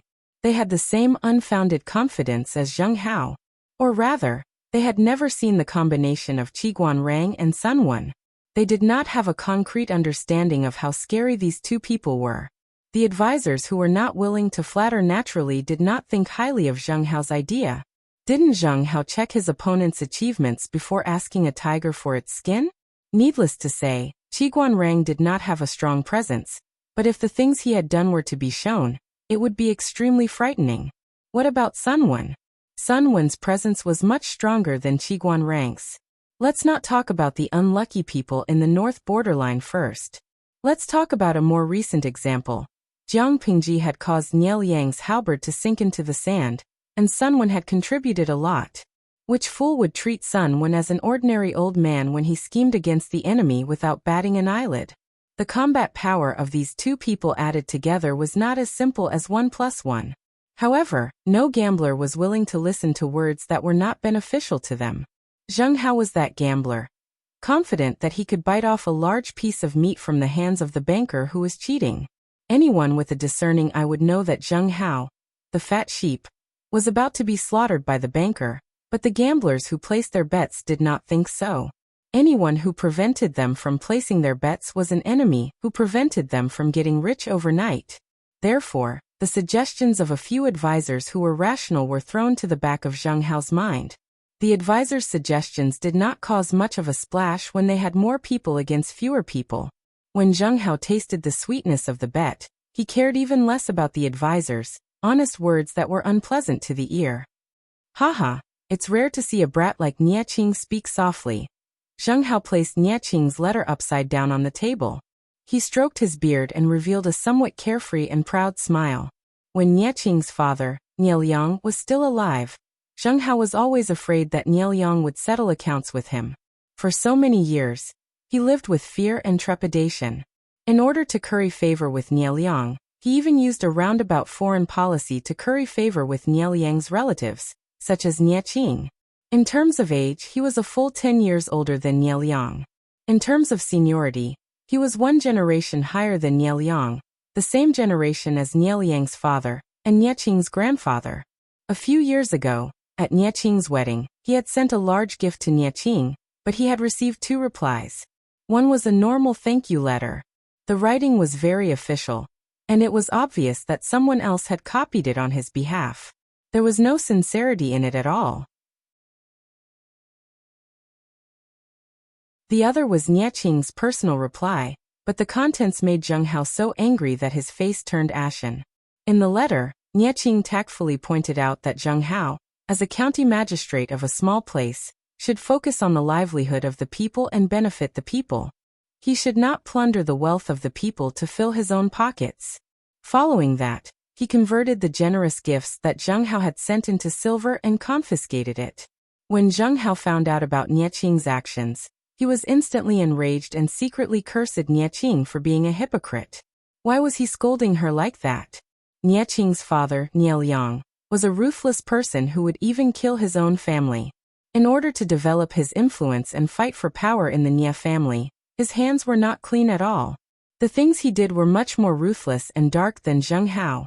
As Nie Qing's father, since Niel Yang was such a righteous gentleman, righteous as the wind, shouldn't he be the first to slap his father in the face? In the end, Zheng Hao was ridiculed by the other party. Comparing Niel Yang and himself, and then looking at Nie Qing's hypocritical actions, Zheng Hao bore a grudge against Nie Qing. He had sent a generous gift, but had been scolded by the groom that the gift had not come from a proper source. Now that the tables had turned, Zheng Hao was elated. After his mockery, he picked up the flipped letter again and read each word carefully, as if savoring that wonderful taste. General, will Nie Qing's side detect it? Zheng Hao asked in response. Detect what? So what if he does? Without Niel Yang's protection, without Wei Yang's schemes, Nie Qing is just a puppy that has not been weaned. So what if he barks at people? Can he bite me to death when he's fierce? In other words, Zheng Hao did not think much of Nie Qing. The equipment that Niel Yang had left for Nie Qing before his death had been stripped clean by Jiang Pingji. What kind of storm could this fierce puppy do? The advisor said worriedly. Nie Qing is not a threat, but if he reveals the fact that General is secretly conspiring with Lu Shi. There was also a chain of contempt between the gentry. Because Zhongzhou was once the strongest of the 5 countries, the gentry also had an inexplicable sense of superiority. Dongqing was in the middle and lower reaches of the chain of contempt. Their attitude towards Jiang Pingji was neutral and repulsive.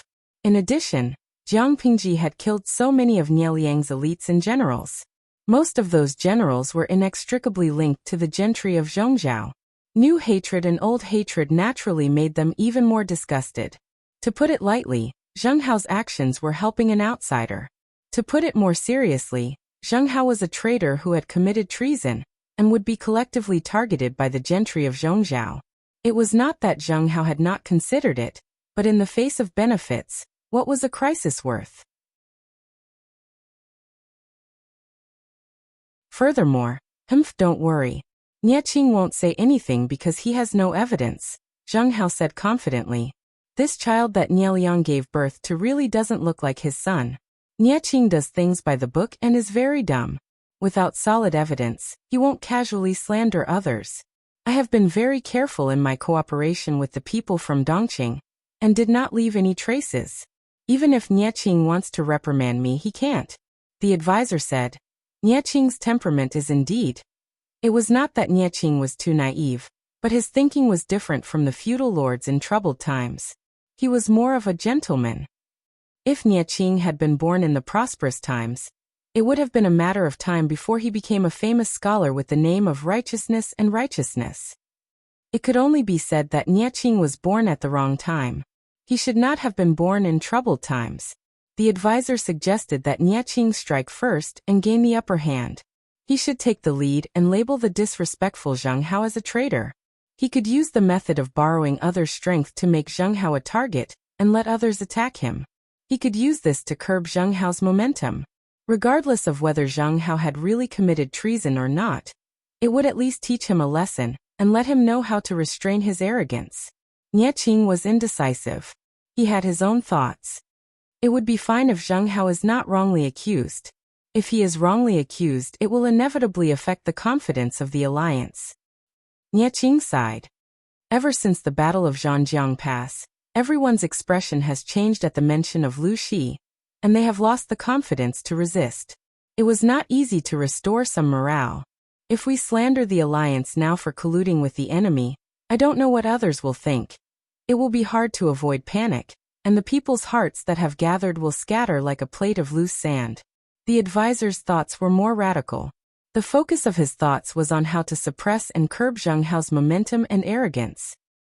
He did not think much about the possibility of slander. Nie Qing's focus was on the irreversible consequences of accidentally slandering Zheng Hao.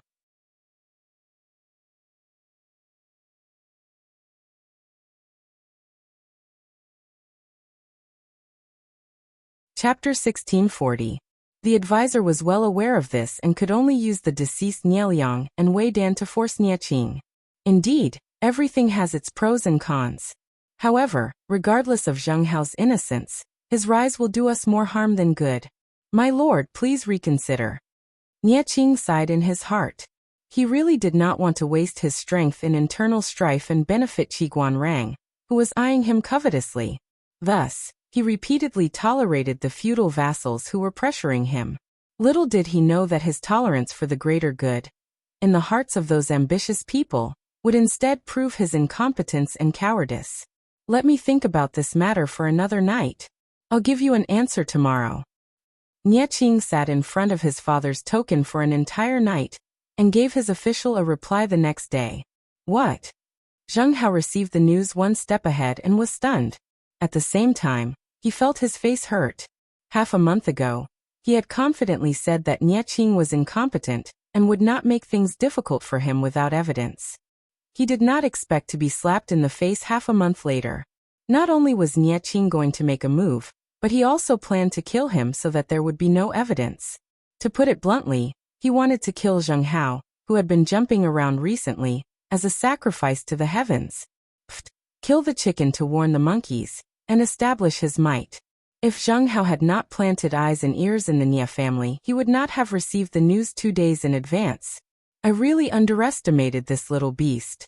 He dares to bite me without any teeth. Zheng Hao cursed in his heart. He was very sure that Nie Qing did not have evidence against him, but he did not expect Nie Qing to change his character. Not only did he make a move without evidence, he actually planned to sneak up on him. Regardless of whether Zheng Hao was innocent or not, he would first behead him and randomly accuse him of a crime. One of the younger advisors could not sit still and said, "General, the only thing we can do now is to avoid the brunt of the attack." Zheng Hao scolded unhappily. Is there something wrong with your brain? How do you have the face to give me advice with that brain of yours? Avoid the brunt of the attack? Nie Qing, this little beast, does not even intend to let me live. What's the use of avoiding the brunt of the attack now? The more we avoid it, the more it proves that we have a guilty conscience and become Nie Qing's burden. Nie Qing is heartless, so don't blame me for being unjust. Of course, it's an eye for an eye. Qiguan Rang and Sun Wen chose Zheng Hao because they knew that his temper was more unyielding. When he was underestimated, Zheng Hao knew to tuck his tail between his legs. Once he gained the upper hand, Zheng Hao's tail would start flying. Not only would he face people head-on, but he would also be headstrong. Qiguan Rang and his brother's original intention was to incite internal strife in Zhongzhou, so that they could sit on the sidelines. The conflict between Zheng Hao and Nie Qing was the fuse of internal strife.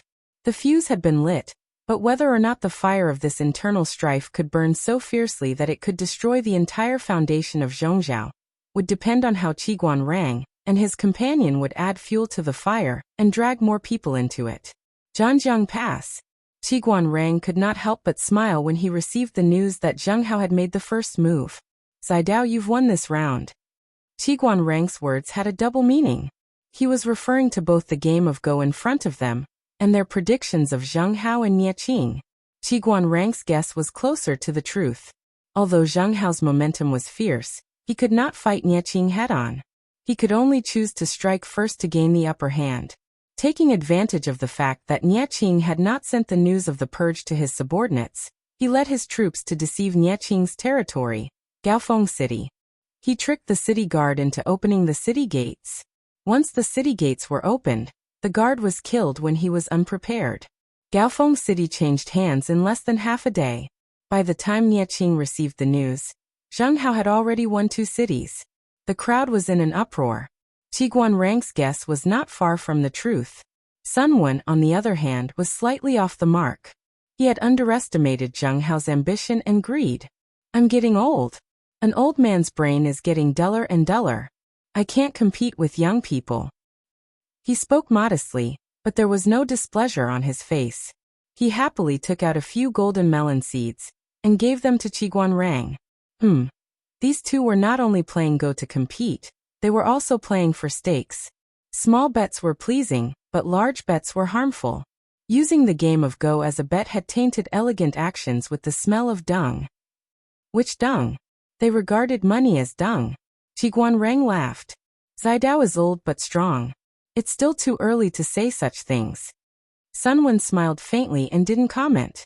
After the game, the two cleaned up and planned to discuss another game around the stove. It was snowing heavily outside, but it was warm and cozy inside the room. Zheng Hao is a qualified chess piece, but the entire game can't be supported by one chess piece. Similarly, if Zhongzhou wants to become completely chaotic and waste its resources on internal strife, Zheng Hao alone won't be enough. Qiguan Rang held a glass cup of wolfberry tea and added a spoonful of thick honey to it. He lamented the corrupt life of the rich while enjoying himself. Nie Qing's personality isn't like his father's, but he's not the same. Isn't this a surprise? Zheng Hao can only be considered a whetstone in front of him. Wasn't that right? Nie Liang had counted everyone but left out Zheng Hao and the others. Wasn't he planning to use Zheng Hao and the others to sharpen Nie Qing? From this, it could be seen that in Nie Liang's calculations, Zheng Hao was no match for Nie Qing. The two old foxes gathered together to play Go and chat. With a few words, they had decided the future of Zhongzhou. How could they escalate the internal strife in Zhongzhou? Not only did they have to drag more people into the water, but they also had to ensure that Zhanjiang Pass wouldn't give them external pressure. Without external threats, the signs of internal strife had risen again. With a gentle breeze to help the fire, wouldn't this game of Go be set up? Sun Wen took the opportunity to throw out a bombshell and drag those who had been watching from the sidelines into the water. This bombshell had something to do with a certain neutral power in Zhongzhou. This power was originally attached to the Nie family. After Nie Liang's death, they took advantage of Nie Qing's unfavorable position to become independent. Sun Wen's bombshell became the fuse for this neutral power to go against the Nie family. The bombshell was about the good deeds done by a legitimate son of the Nie family during the Nie family's heyday. How do you know? Qiguan Rang was very curious about what other gossip Sun Wen had in his hands. No, a trump card. Every time he played it at the most critical moment, it would achieve unexpected results. Sun Wen said coldly, "As a father, I naturally pay more attention to what the murderer of my son has done." The descendant of the Nie family who killed Sun Wen's only son had dealings with many landowning women. Some had done so willingly, and some had done so unwillingly. His only son, Sun Lai, had won first place at the assembly.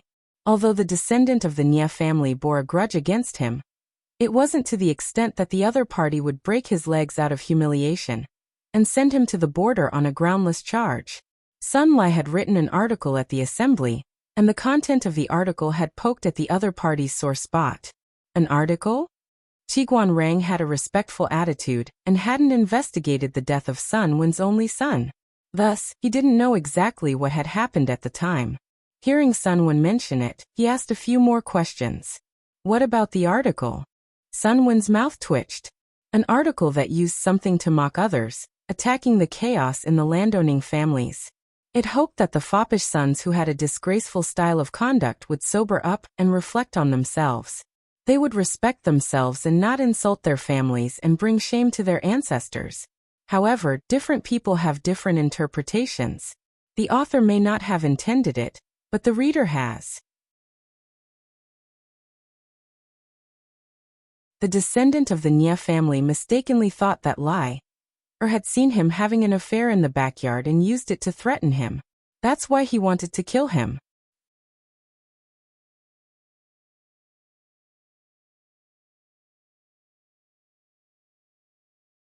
Chapter 1641. Sun Lai's death was caused by many reasons, and not just one or two. First of all, the direct descendant of the Nie family was arrogant and domineering, and he could not tolerate others suppressing his limelight. However, Sun Lai's article not only suppressed his limelight, but also stabbed straight at his sore spot, causing him to mistakenly think that Sun Lai was threatening him with an illicit affair. Finally, there was also Nie Yang fanning the flames from the side, pushing his only 50% killing intent to 10%. Sun Wen's heart was filled with hatred. Even in his dreams, he wanted to kill the murderers involved one by one. He dug 3 feet into the ground and investigated the events of that year again and again to ensure that no fish escaped the net. The person who killed his only son must die. Even his grandson Sun Lan did not know that after so many years, Sun Wen had not walked out of the pain. Every time he woke up from a nightmare in the middle of the night, he could not help but silently read the information he had sorted out, word by word, as if he wanted to use it to engrave everyone in it into his bones. In order to make his revenge perfect, he made countless assumptions and plans. So this person is also a pawn of Zidao? Qiguan Rang was speechless. Fortunately, the old man Sun Wen was an ally. If he was an enemy, he would have a headache. Who knew when Sun Wen began to scheme and set up a trap? He could even bring out a small, invisible person who had no sense of existence to make use of. He was really afraid of him. To be honest, this drive was similar to how his lord squeezed people to death. Sun Wen knew what Qiguan Rang was afraid of and could not help but laugh. The old man in front of you is just a mortal. He is no different from ordinary people in life, death, love, hate, and separation. He is not a god, and he will not be able to calculate everything. If Sun Wen was so powerful, his only son Sun Lai would not have died so tragically. These words came from the bottom of his heart. From Sun Wen's point of view, he just had more time and thought more than others.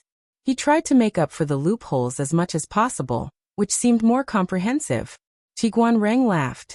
Zidao is being modest. Sun Wen said, "These years in Dongqing, I don't know much about the situation in Zhongzhou. I don't have any useful pawns on hand." In other words, he could only make full use of the limited pawns to achieve unlimited value. Only then would it not be a waste. Furthermore, it is the father's fault to raise and not to teach. The teaching materials of the Golden Scale Academy had profound meaning. Just 6 words were enough to express the responsibilities of a parent. That bastard raised a shameless slut, who had an affair with another man before marriage. He even indirectly caused the death of my son. Of course I can blame this on him. Sun Wen's logic of venting his anger on others resonated deeply with Qiguan Rang. The two men's worldviews were particularly in tune. Qiguan Rang had taken Sun Wen, who was a generation older than him, as a confidant. Sun Wen was delighted. When the old man turned his head and saw his grandson's aggrieved face, he suddenly remembered the important matter at hand. His ultimate goal was not to become Qiguan Rang's friend, but to become his in-laws. It's okay, Lon Lon. Grandpa is quite satisfied with Qiguan Rang's look at you. He's so smart, there's no way he wouldn't understand hints. Sun Wen sounded a little guilty.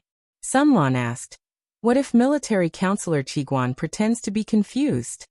Sun Wen, if that was the case, there was really nothing he could do. One family's daughter is sought after by many families. If you want to marry a good girl, how can you not suffer some setbacks? Sun Wen comforted his grandson and encouraged him at the same time. Doesn't the academy always teach that sincerity can open metal and stone? How can it be so easy to get the daughter of someone else? Sun Lan's eyes were filled with resentment. A good girl was hard to find, but hard to find also had different levels of difficulty. Obviously, Qiguan Rang's difficulty was hellish. Young people who were not smart enough should not hit a wall, or they might even lose their lives. Sun Wen sighed. No father-in-law in the world is easy to please. If Lon Lon was a girl, Grandpa wouldn't have handed her over so easily. Qiguan Rang didn't know about this? How could that be? Sun Wen got along with him exceptionally well. Apart from the fact that their worldviews matched, the other reason was that Sun Wen wanted to be on good terms with him.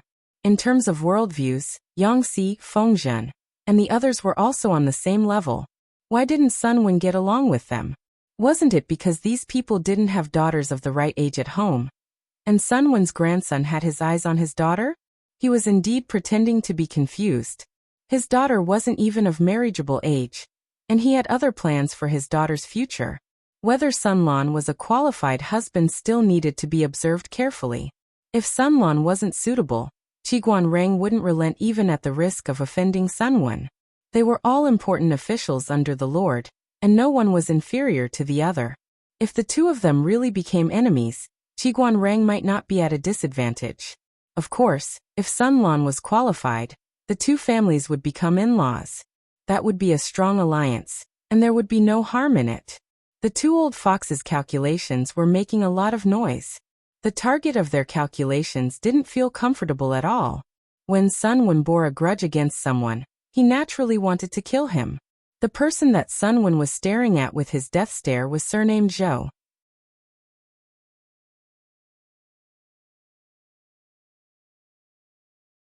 His daughter had married into the aristocratic family, and after she reached marriageable age, both the Yin family and the Zhou family were originally attached to the Nie family, and relied on others.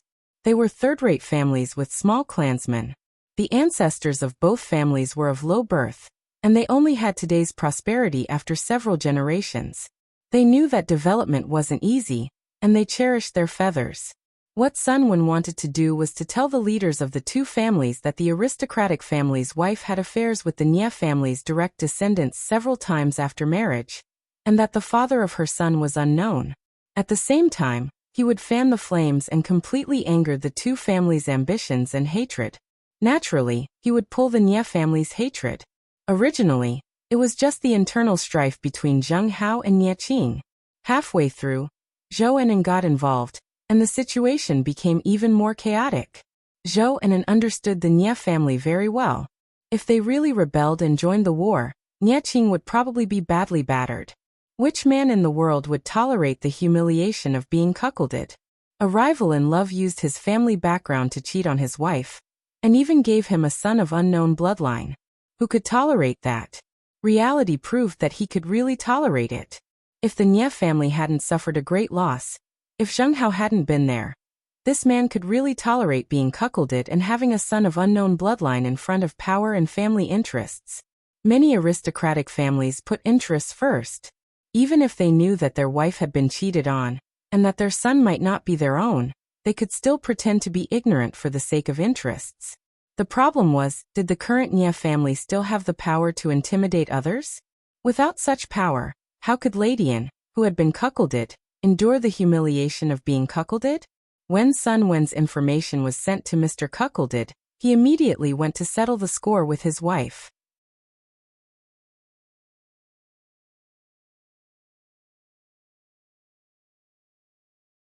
Chapter 1642. His actions were very abrupt and rude, waking up his sleeping son. His son was so frightened that he started crying. Mr. Green Hat was extremely impatient, and his eyebrows were full of displeasure. The lady was shocked. What's wrong, Lang Jun? Why can't we talk things out? Why scare the child? All of you get out. I have something to say to Madam. Mr. Green Hat suppressed his anger and waved the servants away. After all the servants had left, he asked his wife directly whose son she had given birth to. The lady was a little guilty and confused. She said vaguely, "Why are you suddenly asking this? Could it be that someone is making irresponsible remarks in front of you? Lang Jun knows best who my son is. Why do you have to accuse me of being innocent?" Mr. Greenhair asked, "Before you got pregnant, did you have an ambiguous relationship with that animal from Madame Nia? Did you use the gathering as an excuse to have sex?" The noblewoman's expression changed drastically, and her exquisite makeup was almost ruined by the shock. "Lang Jun, where did you hear such slanderous words about me? It's fine if you don't believe me, but how can you doubt your beloved legitimate son just because of an outsider's words?" Mr. Greenhair sneered. "It doesn't matter if you don't admit it. You know best whether you did it or not. Maybe you don't even know whose son the child is? I didn't ask you who you had sex with before marriage, but you're still so restless after marrying into Madame An. How can you face me?" The more she spoke, the more ashamed she became. Whenever she thought of her legitimate wife being cheated on, the humiliation followed her like a shadow. Before the 4 self-accomplishment classics for women was popular in Zhongzhou, relationships between men and women were not conservative. The higher one's status and power, the more so. It was normal for widows with power to keep gigolos. It was normal for unmarried daughters to have 1 or 2 male confidants. The circle of the gentry was more open. However, after marriage, she would have to consider her husband's and her family's reputation, and focus on taking care of her husband and children. This was the tacit understanding of the circle many years ago. Of course, after the 4 self-accomplishment classics for women came out, the men of Zhongzhou suddenly became more demanding of women. The unspoken rules that had been considered normal became intolerable. It was like this before marriage, let alone after marriage. Because of this, the husband and wife quarreled. They weren't hysterical, but other than not fighting, they basically didn't leave any face for each other. "Since you have so many complaints against me, why did you pretend to be deaf and mute before?" Mr. Cuckold pressed her further, and the lady was irritated. Instead of being angry, she laughed sarcastically. "You know very well why you are making a scene in my house. If the Nia family is still as dignified as before, even if I have a child with that person from the Nia family, and it's still unclear after marriage, would you dare to fart? You can't even fart." He was afraid that he would tacitly agree that his wife had served him well, so that he could seize the opportunity to gain benefits. "I'll be frank with you. Even the pimps in the brothel have more guts than you. Ask yourself honestly, do you really not know the relationship between me and that person? Not even a whisper? What a joke. You probably know something, but you don't dare to delve into it in order to avoid it, right? Why are you pretending to be a man to settle the score with me? If you have the ability, why don't you bring people to kill that person? Let's go now." What kind of hero was he if he didn't have any ability and only knew how to yell at inner house girls? "Do you think I'm willing? If I tell you, would you dare to stand up for me because of your power? Coward." Mr. Cuckold's face turned ashen. "Why wouldn't I dare?" The lady said bitterly. "Of course you dare now. Is the Nia family still the Nia family of the past? If it was in the past, would you dare to speak up? Your whole family, old and young, are just the dogs of the Nia family. Today's Nia family is just an old worm with all its teeth pulled out, yet it still occupies the mountain and claims to be the king. You have long been unconvinced and have long planned to rebel and stand on your own. But because of your face, you are unwilling to bear the reputation of betraying the old master and being ruthless. Now that you're questioning me, you just want to use me as a raft to launch an attack on the Nye family. Say one more word. Mr. Cuckold's most secretive ambition was mercilessly exposed by his wife, and he became angry out of shame. Even if you say 10 or 20 more words, I dare. The lady sneered and said fearlessly, with just you alone, even if you rebel against the Nye family, it's no different from hitting a stone with an egg. If you use this matter to get my father's help and use his guilt, your chances of success will be greater. As long as you still need my father. Even if I say it for 10 days and 10 nights, don't say one more word. Do you dare to kill me to silence me? I'm asking if you dare. Mr. Cuckold choked on his wife's words. His red eyes surged with complex and vicious emotions. After a while, you don't dare. The lady sneered and raised her hand to straighten her clothes. She walked past him with her head held high and chest puffed out, leaving 2 words behind. Coward. The lady was right. Mr. Cuckold indeed needed his father-in-law's help. Now was not the time to fall out with the Yu family. When he succeeded, he wouldn't have to continue enduring that shrew's humiliation. Madame and Madame Zhou quickly reached a tacit understanding.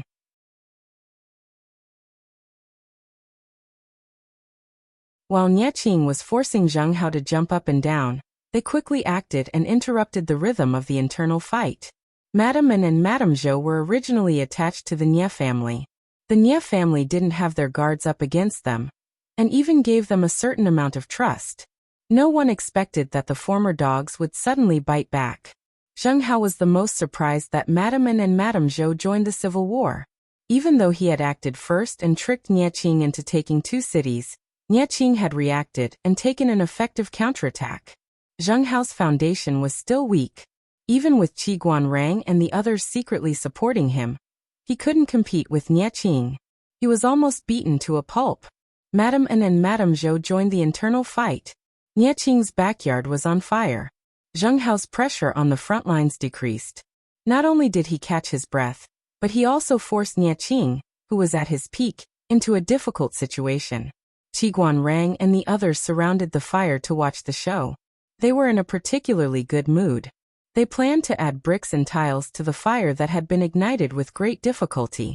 Nye Qing and the others keenly sensed that something was wrong. They didn't want to be dragged into the swamp of the internal fight. However, Zheng Hao's greed and Madame and Madame Zhou's ambitions wouldn't give up so easily. The more Nye Qing considered the bigger picture, the more fearless they became. In the end, they really fought. Nye Qing understood that according to this rhythm, they would either die from the internal fight between the 3 families or Jiang Pingji would take advantage of them. After thinking about it, Nye Qing chose the latter. Jiang Pingji was an external threat. Zheng Hao, Madame Zhou, and Madame An were internal threats. Nye Qing didn't think he had done anything wrong to them. However, they betrayed the Nye family at their most difficult time and made a counterattack. If he didn't kill these ungrateful people, was he supposed to keep them alive for the new year? Nye Qing didn't want to see his father in the underworld one day and be reprimanded by him for not being able to control his henchmen. Nye Qing was serious. The internal fight became even more intense. Apart from a truce on New Year's Day, there was no end to the fighting. At first, only a few families participated in the war. Later, other forces were involved. The situation was chaotic. Looking at Zhongzhou, Nansheng, and Dongqing, only Jiang Pingji and Anshui were celebrating.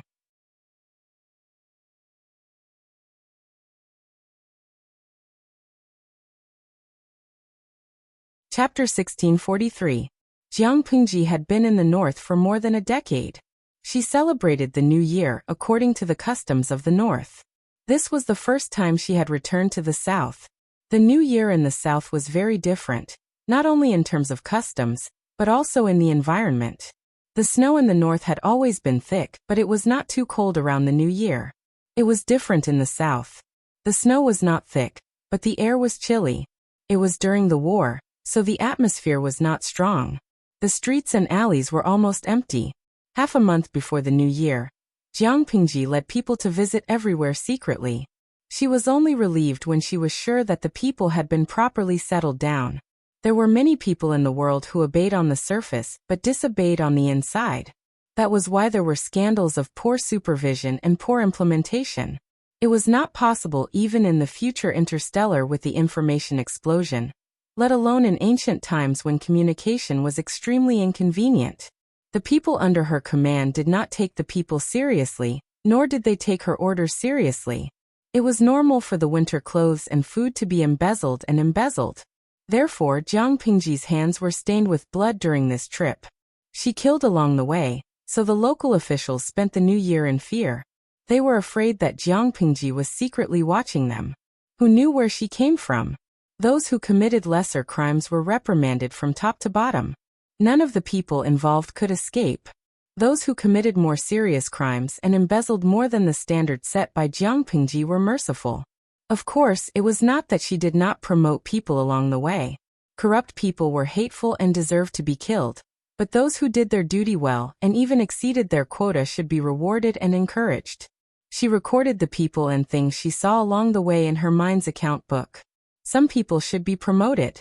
It was a waste of talent to stay in their original positions. Some people did not have enough experience. They needed to be honed for a year or two before being promoted. Some people were not as good as the top but were better than the bottom. Rewards were enough. The snow outside is melting. Why is my lord dressed so lightly? Wuxia did not follow Jiang Pingji everywhere. He stayed to deal with the trifles of the new year. Even if he wanted to follow, Jiang Pingji would not allow it. After all, Wuxia did not have a strong body like hers. If he ran around for a month in the cold season, he would definitely fall ill. I'm not afraid of the cold. Jiang Pingji untied the rope of her straw cape with one hand, and threw the name list on the bamboo slip to Wuxia. The paper was light, but it had its drawbacks. If it got soaked in the rain, the ink would scatter.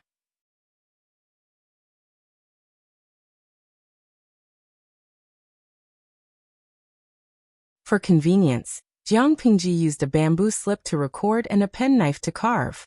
Even if the bamboo slip was damp, the words on it could still be preserved for a long time.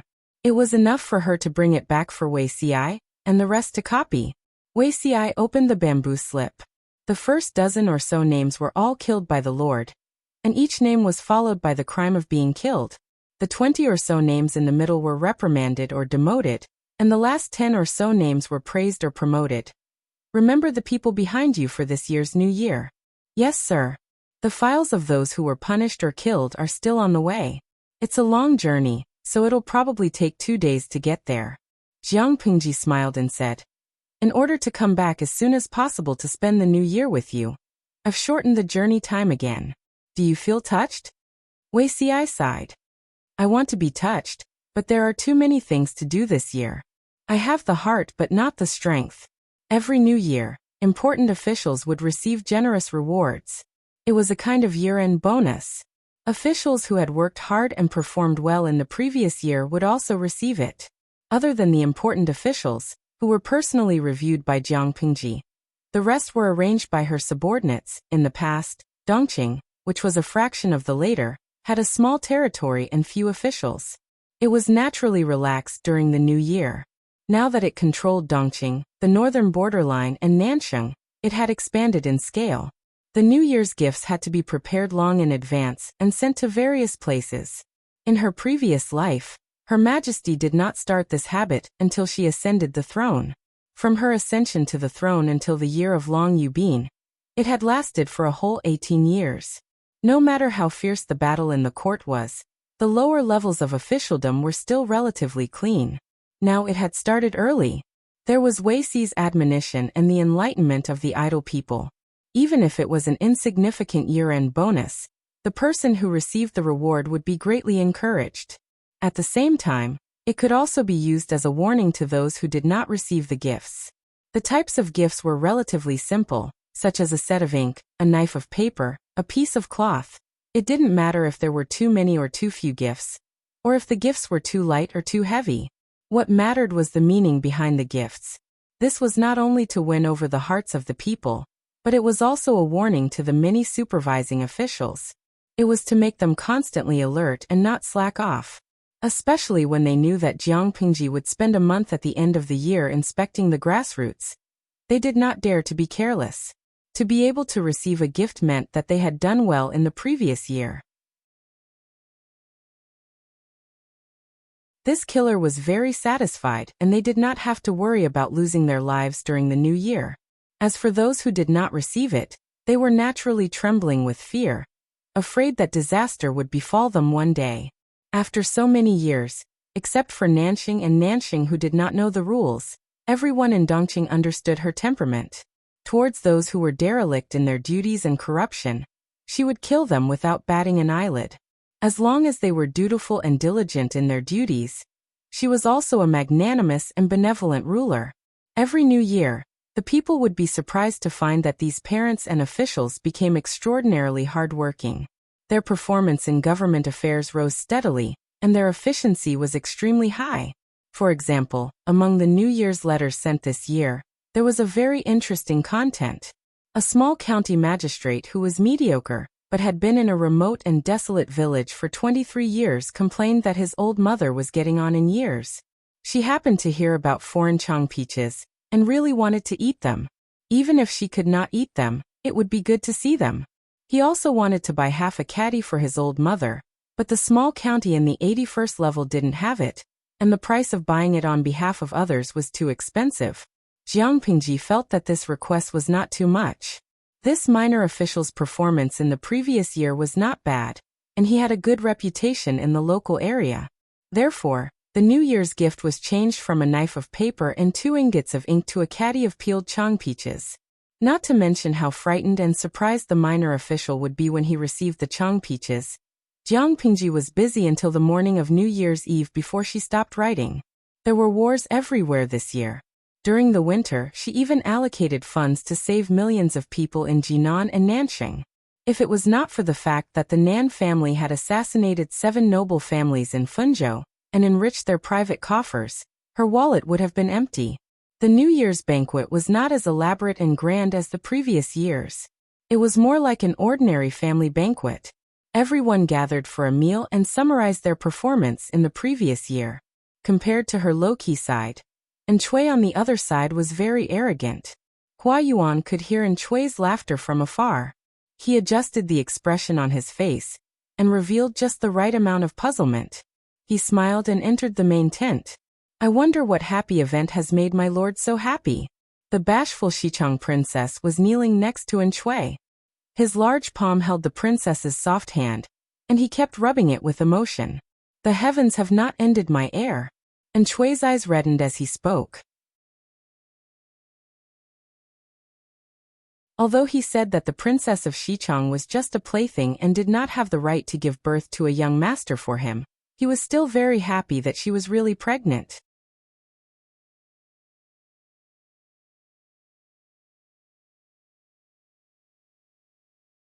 Chapter 1644.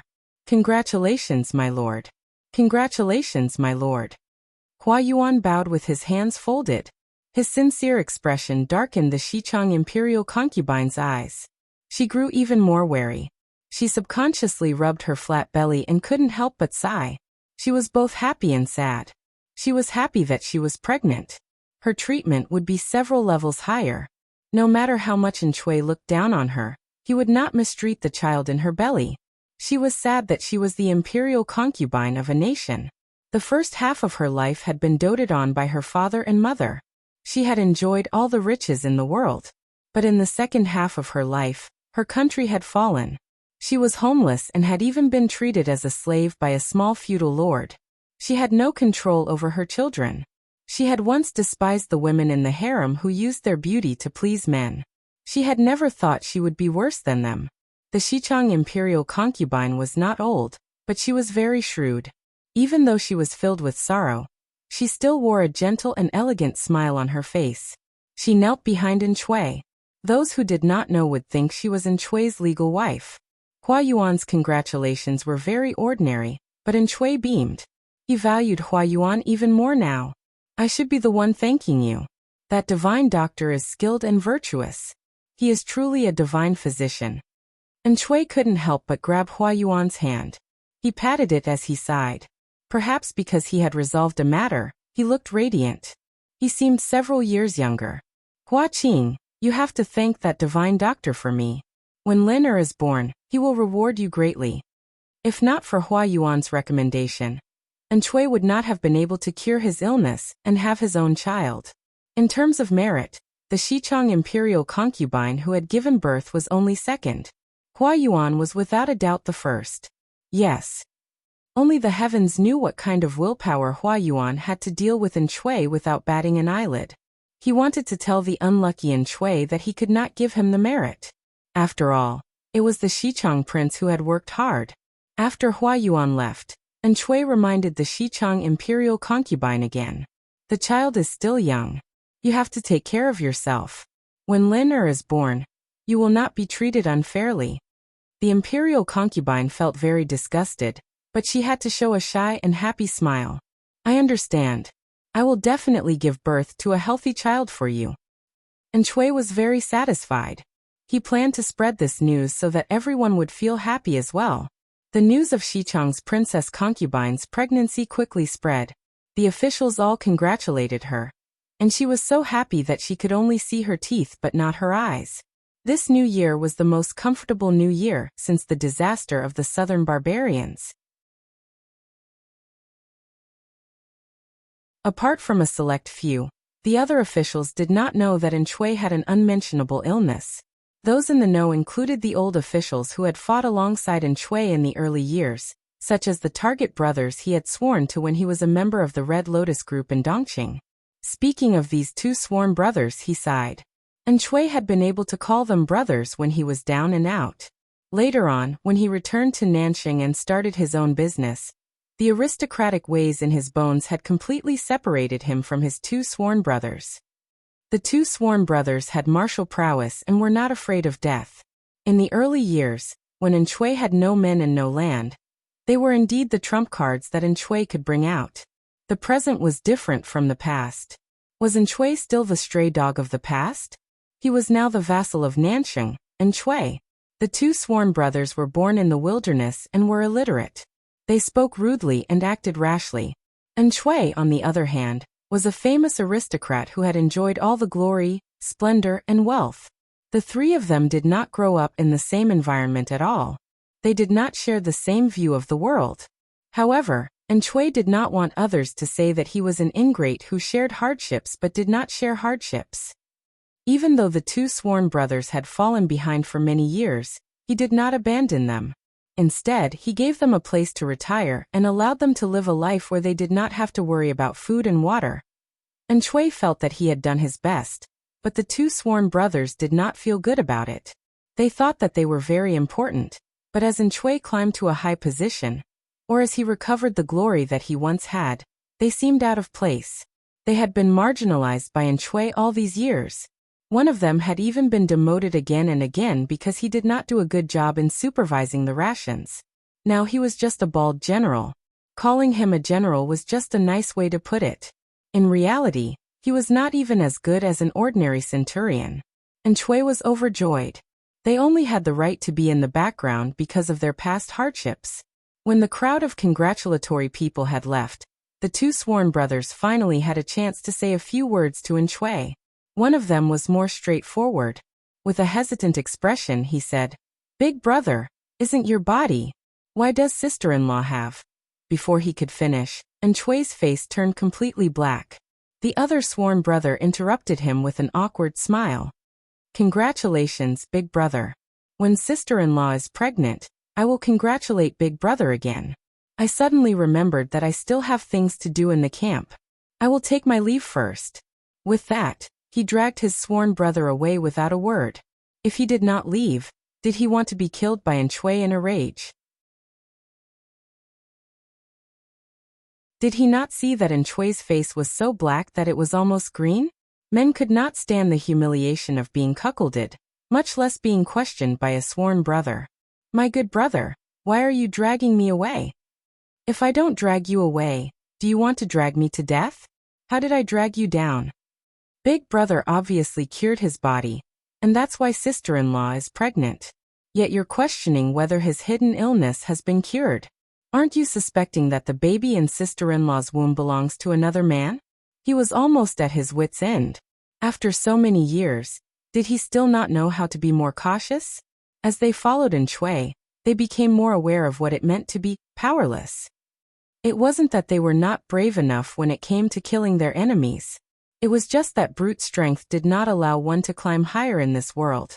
To make an analogy, when Shui had just started his business, of course he prioritized profits. He rushed for sales and income. It was fine for his subordinates to be a group of undergraduates. But when his business expanded and he wanted to expand his business, it was inevitable that he would choose to transform and pay more attention to product quality and the capabilities of the company's personnel. The two sworn brothers were undergraduates. If they wanted to keep up with the pace and not be eliminated, they had to work hard to enrich themselves. They had to work hard to make their abilities catch up with the elites from prestigious universities. Otherwise, what awaited them was elimination. Speaking of which, Dian Yan, who worked under Jiang Pingji, was a typical example. He was a hard-working person who kept learning and kept up with the pace. Dian Yan was lucky. Jiang Pingji, the Lord, gave him directions at the right time. Yang Si, the think tank, was stationed with him in Hu County for 2 to 3 years and gave him special lessons from time to time. Dian Yan learned with difficulty at first, but he also climbed up after much hardship. On the other hand, the two of them were not so lucky. And Shui did not have the patience. He did not think that their hard work would be very effective. His other colleagues also looked down on their background and abilities. They were unwilling to pay attention to these two uncouth people, let alone give them pointers. They could still stay in the Shui group as a customer service and janitor. They could earn a living because of Shui's kindness.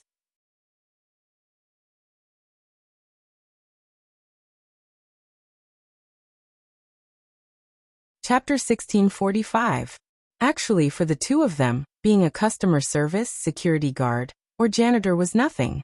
No matter what, it was better than squatting in a village and showing off their strength to survive. However, it was difficult to balance it out. And Shui used to be attentive and concerned to them, calling them brothers and thinking highly of them. But now he didn't need them anymore. From being in Shui's right and left arms and confidants, they were reduced to the background, idlers who did chores. This wasn't the worst part. The worst part was that the people who used to suck up to them were now stepping on them. Their days were getting more and more depressing. With such a huge difference, it would be strange if they felt good. But they couldn't complain lest Shui heard about it. They only had a little bit of friendship left with Shui. If they lost even this, they would probably be beaten back to their original state. Let's not talk about these unhappy things. We haven't had a drink together in a long time. He patted the shoulder of his brother and sighed. Sister-in-law warmed the food and wine at home. We're going to drink to our heart's content tonight. Let's go. Both of them were sad people, so they agreed to get drunk together. Unexpectedly, they ran into Lu Zheng, who had lost a lot of weight and was about to return home. The brothers' eyes brightened. One of them called out to Lu Zheng. Military advisor Lu, where are you going? Lu Zheng's situation wasn't much better than the two brothers. The latter saw it and remembered it. Lu Zheng had sacrificed a lot for Shui. The first 2 years were even more difficult.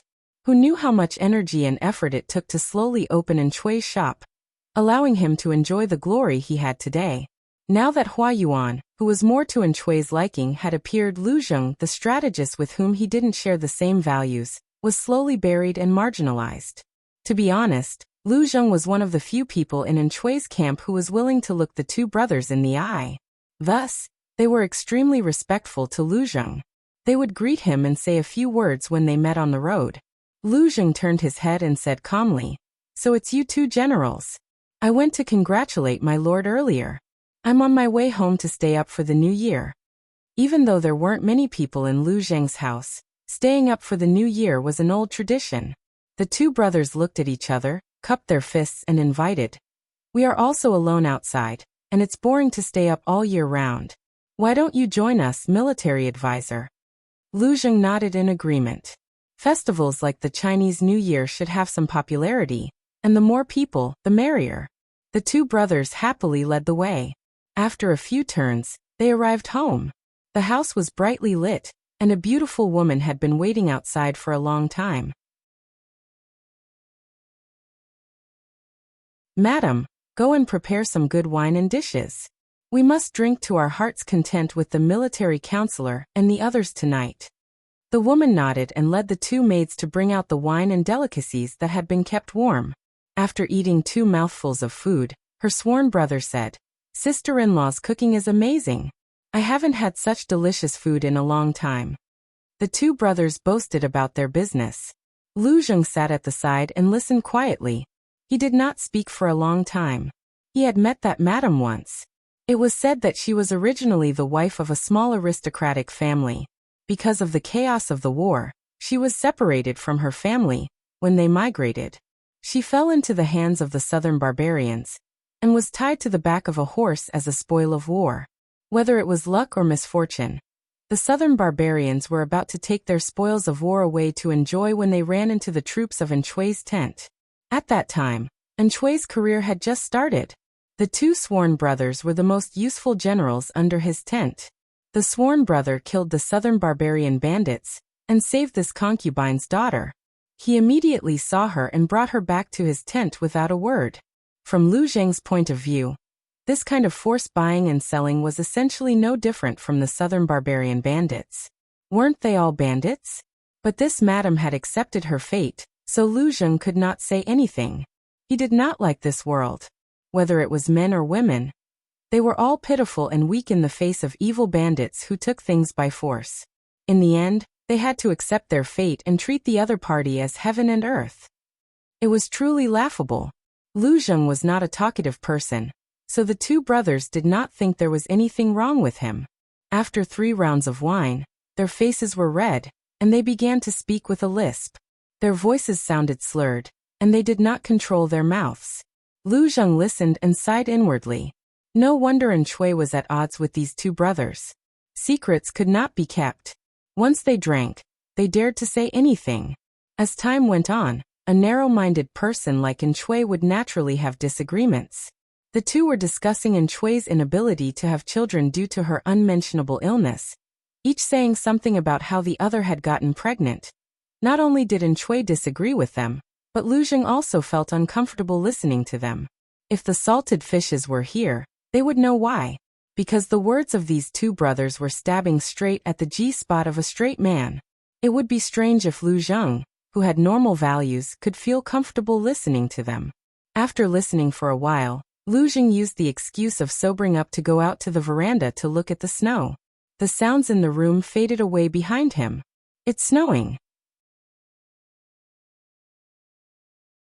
The bright moon poured down cold light, dispersing the tipsiness on Lu Zheng's body. His swollen mind calmed down again. He had a question in his heart. This question was the same as the 2 people in the room. How did Enchui have a child? How did the child come so coincidentally? Seeing Enchui so happy all day, it did not seem fake. Although he was confused, he did not say it out loud like a bore. Lu Zheng still cherished his life.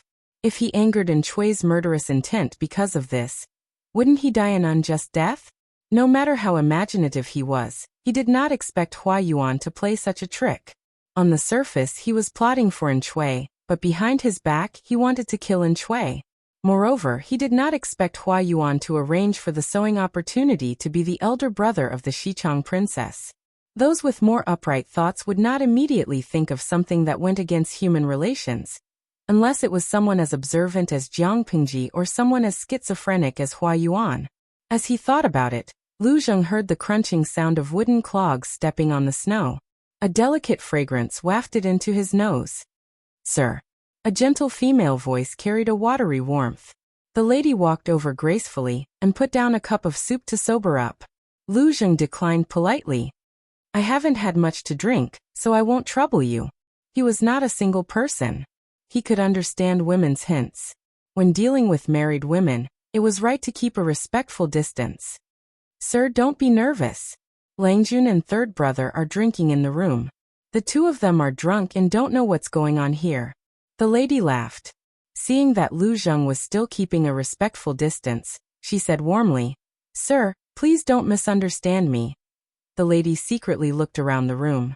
Suddenly, she poured the warm soup on Lu Zheng.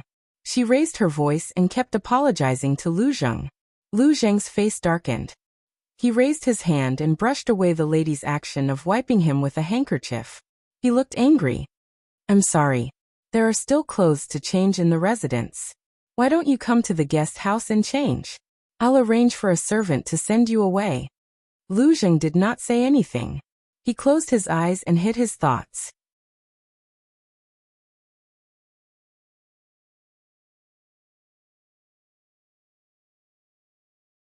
Chapter 1646. What does Madam want to do? Just say it. Why beat around the bush and arouse suspicion? Several guesses floated through Lu Zheng's mind during the short distance from the main yard to the guest yard. Finally, he was sure that she wanted something from him. Lu Zheng didn't think that a woman he had only met once or twice would fall in love with him, especially since this madam had experienced too much. But she was still living peacefully. Naturally, she was an intelligent woman with a sharp mind. She couldn't be unaware of her husband's temperament. And Chui's two sworn brothers were boorish men who were illiterate to begin with. They had all the strength in their bodies, but not the slightest literary knowledge.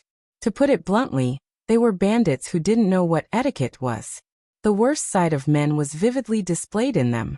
Whenever they saw a good-looking married woman, they would forcefully take her, never thinking that their behavior was wrong. Their logic was also quite interesting. Because the married woman was the spoils of war of the southern barbarians, they had saved this spoils of war from the southern barbarians. Therefore, they had the right to decide the spoils of war. Whether they forcefully took her or bestowed it to someone else, it was a matter of course. Lu Zheng thought that this logic was wrong, but it was precisely the law of chaotic times. The strong had the right to freely distribute resources. Ants didn't have the right to be free. However, although they were ants, they also had the right to struggle. As soon as Lu Zheng finished speaking, the two entered the guest yard. The madam turned around and bowed to him. Madam, are you forcing me? Was she trying to force a duck onto a perch? Or was this moral coercion? I do have a request. But I have no intention of forcing you. Lu Zheng frowned slightly. He wasn't afraid of trouble, but he wouldn't accept anyone's trouble. It wasn't like he was overflowing with kindness and had nowhere to vent it. Madam, why don't you tell me first? If I can help, I will naturally help. If not, you don't have to make this trip. Lu Zheng didn't say anything definite, which could be considered as giving her a glimmer of hope. She waved her hand at the door that separated the outer and inner rooms of the guest courtyard. The simple door was opened, revealing a shy face. Lu Zheng furrowed his brows and took a look.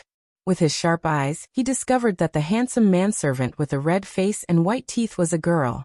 She was not tall and her body was very skinny. Only her face was extremely beautiful. If she was properly nourished and her facial features developed, she would definitely be a beauty that could topple cities. Madam, this is... Come here, quickly greet the teacher. The madam waved at the child and pulled him. To tell you the truth, this child was born from my late husband and me.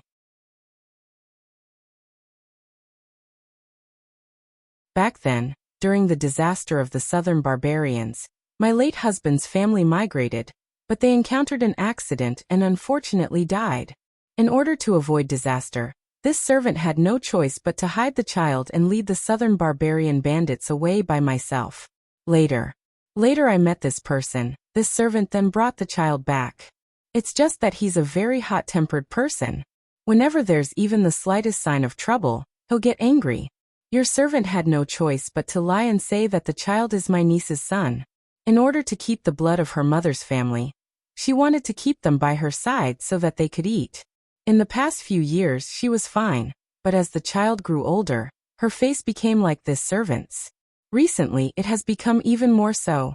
Therefore, I had no choice but to find a way out for her. Lu Zheng was very smart. He knew what the madam had encountered the moment he heard this. A trace of disgust flashed in the depths of his eyes. According to the madam, when her husband had just met with misfortune in the morning, she had been abducted by the southern barbarians. Halfway through, she had been rescued by Chui's sworn brother, who had forcefully brought her back to his tent. In the face of these encounters, she had persevered and survived to raise her daughter. She had never expected that her daughter's appearance, which had inherited her and her late husband's merits, was even better than her own. As she grew older, and Chui's sworn brother had actually taken a liking to her. How old is she? The madam said. She's already in her golden years. 12. Lu Zheng was very shocked. The skinny girl in front of him looked at most 9 or 10 years old. Looking at her skinny appearance, her eyes seemed especially large, and her hair was yellow and sparse.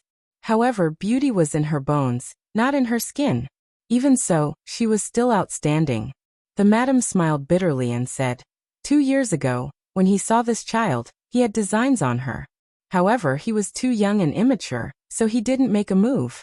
My late husband only had this little bit of flesh and blood left. How could he make her come this far? For the past 2 years, he could only think of ways to treat her harshly. She lacked clothes and food. If not for his reluctance, he might have even disfigured her.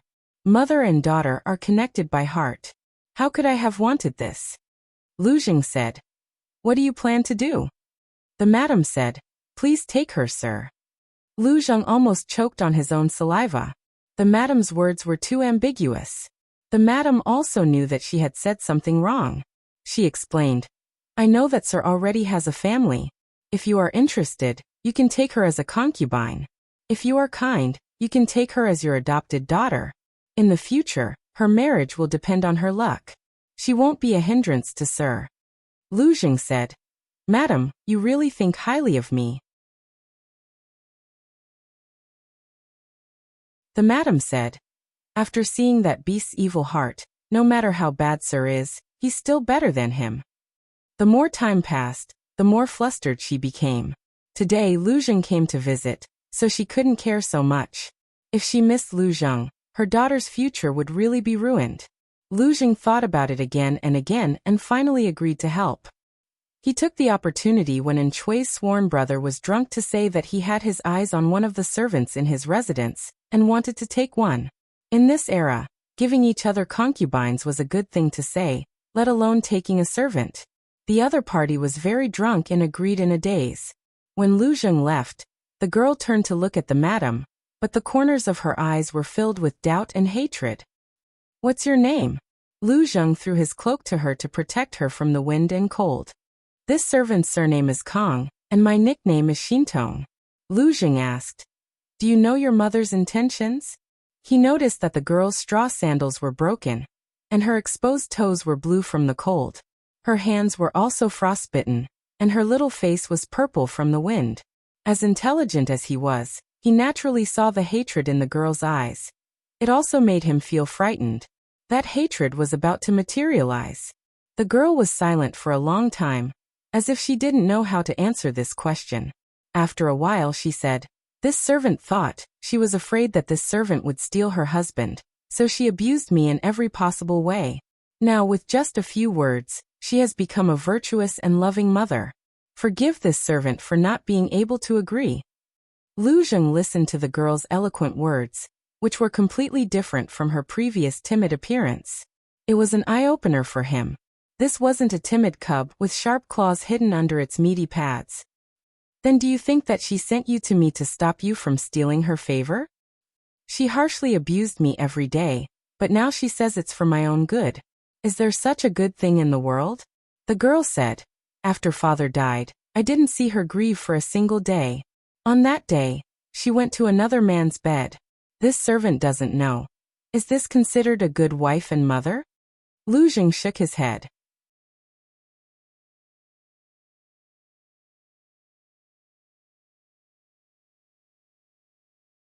Chapter 1647.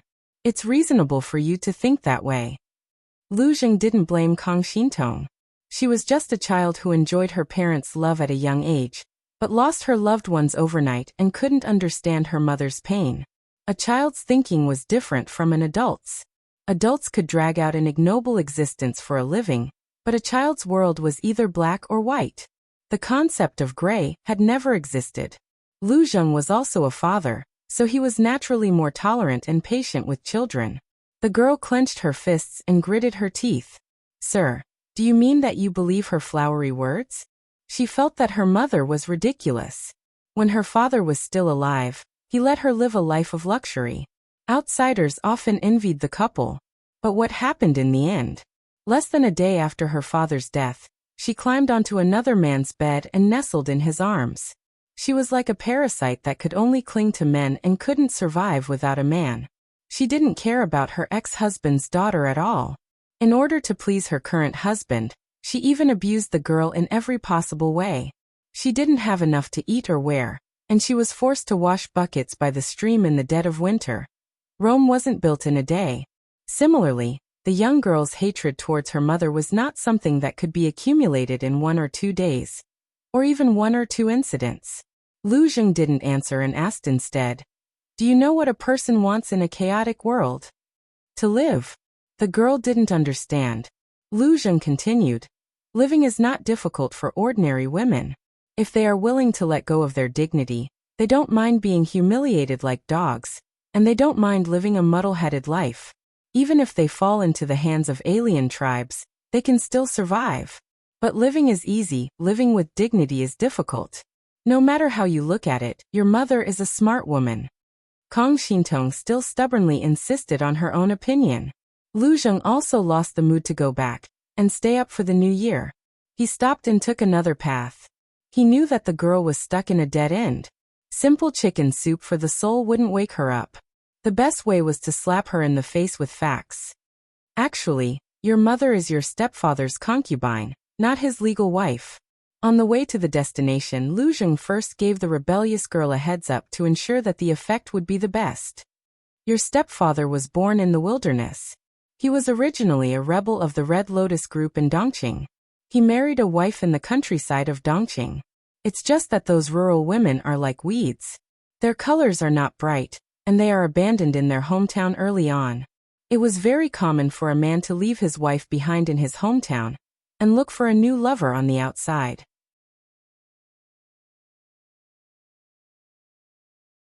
Zheng just wanted to tell the girl that a woman's face was indeed a weapon, but she couldn't use it as her most powerful weapon. Men covet color, but prefer freshness. "Did you know that your stepfather had ill intentions towards you?" "I understand," Kang Xintong said stubbornly.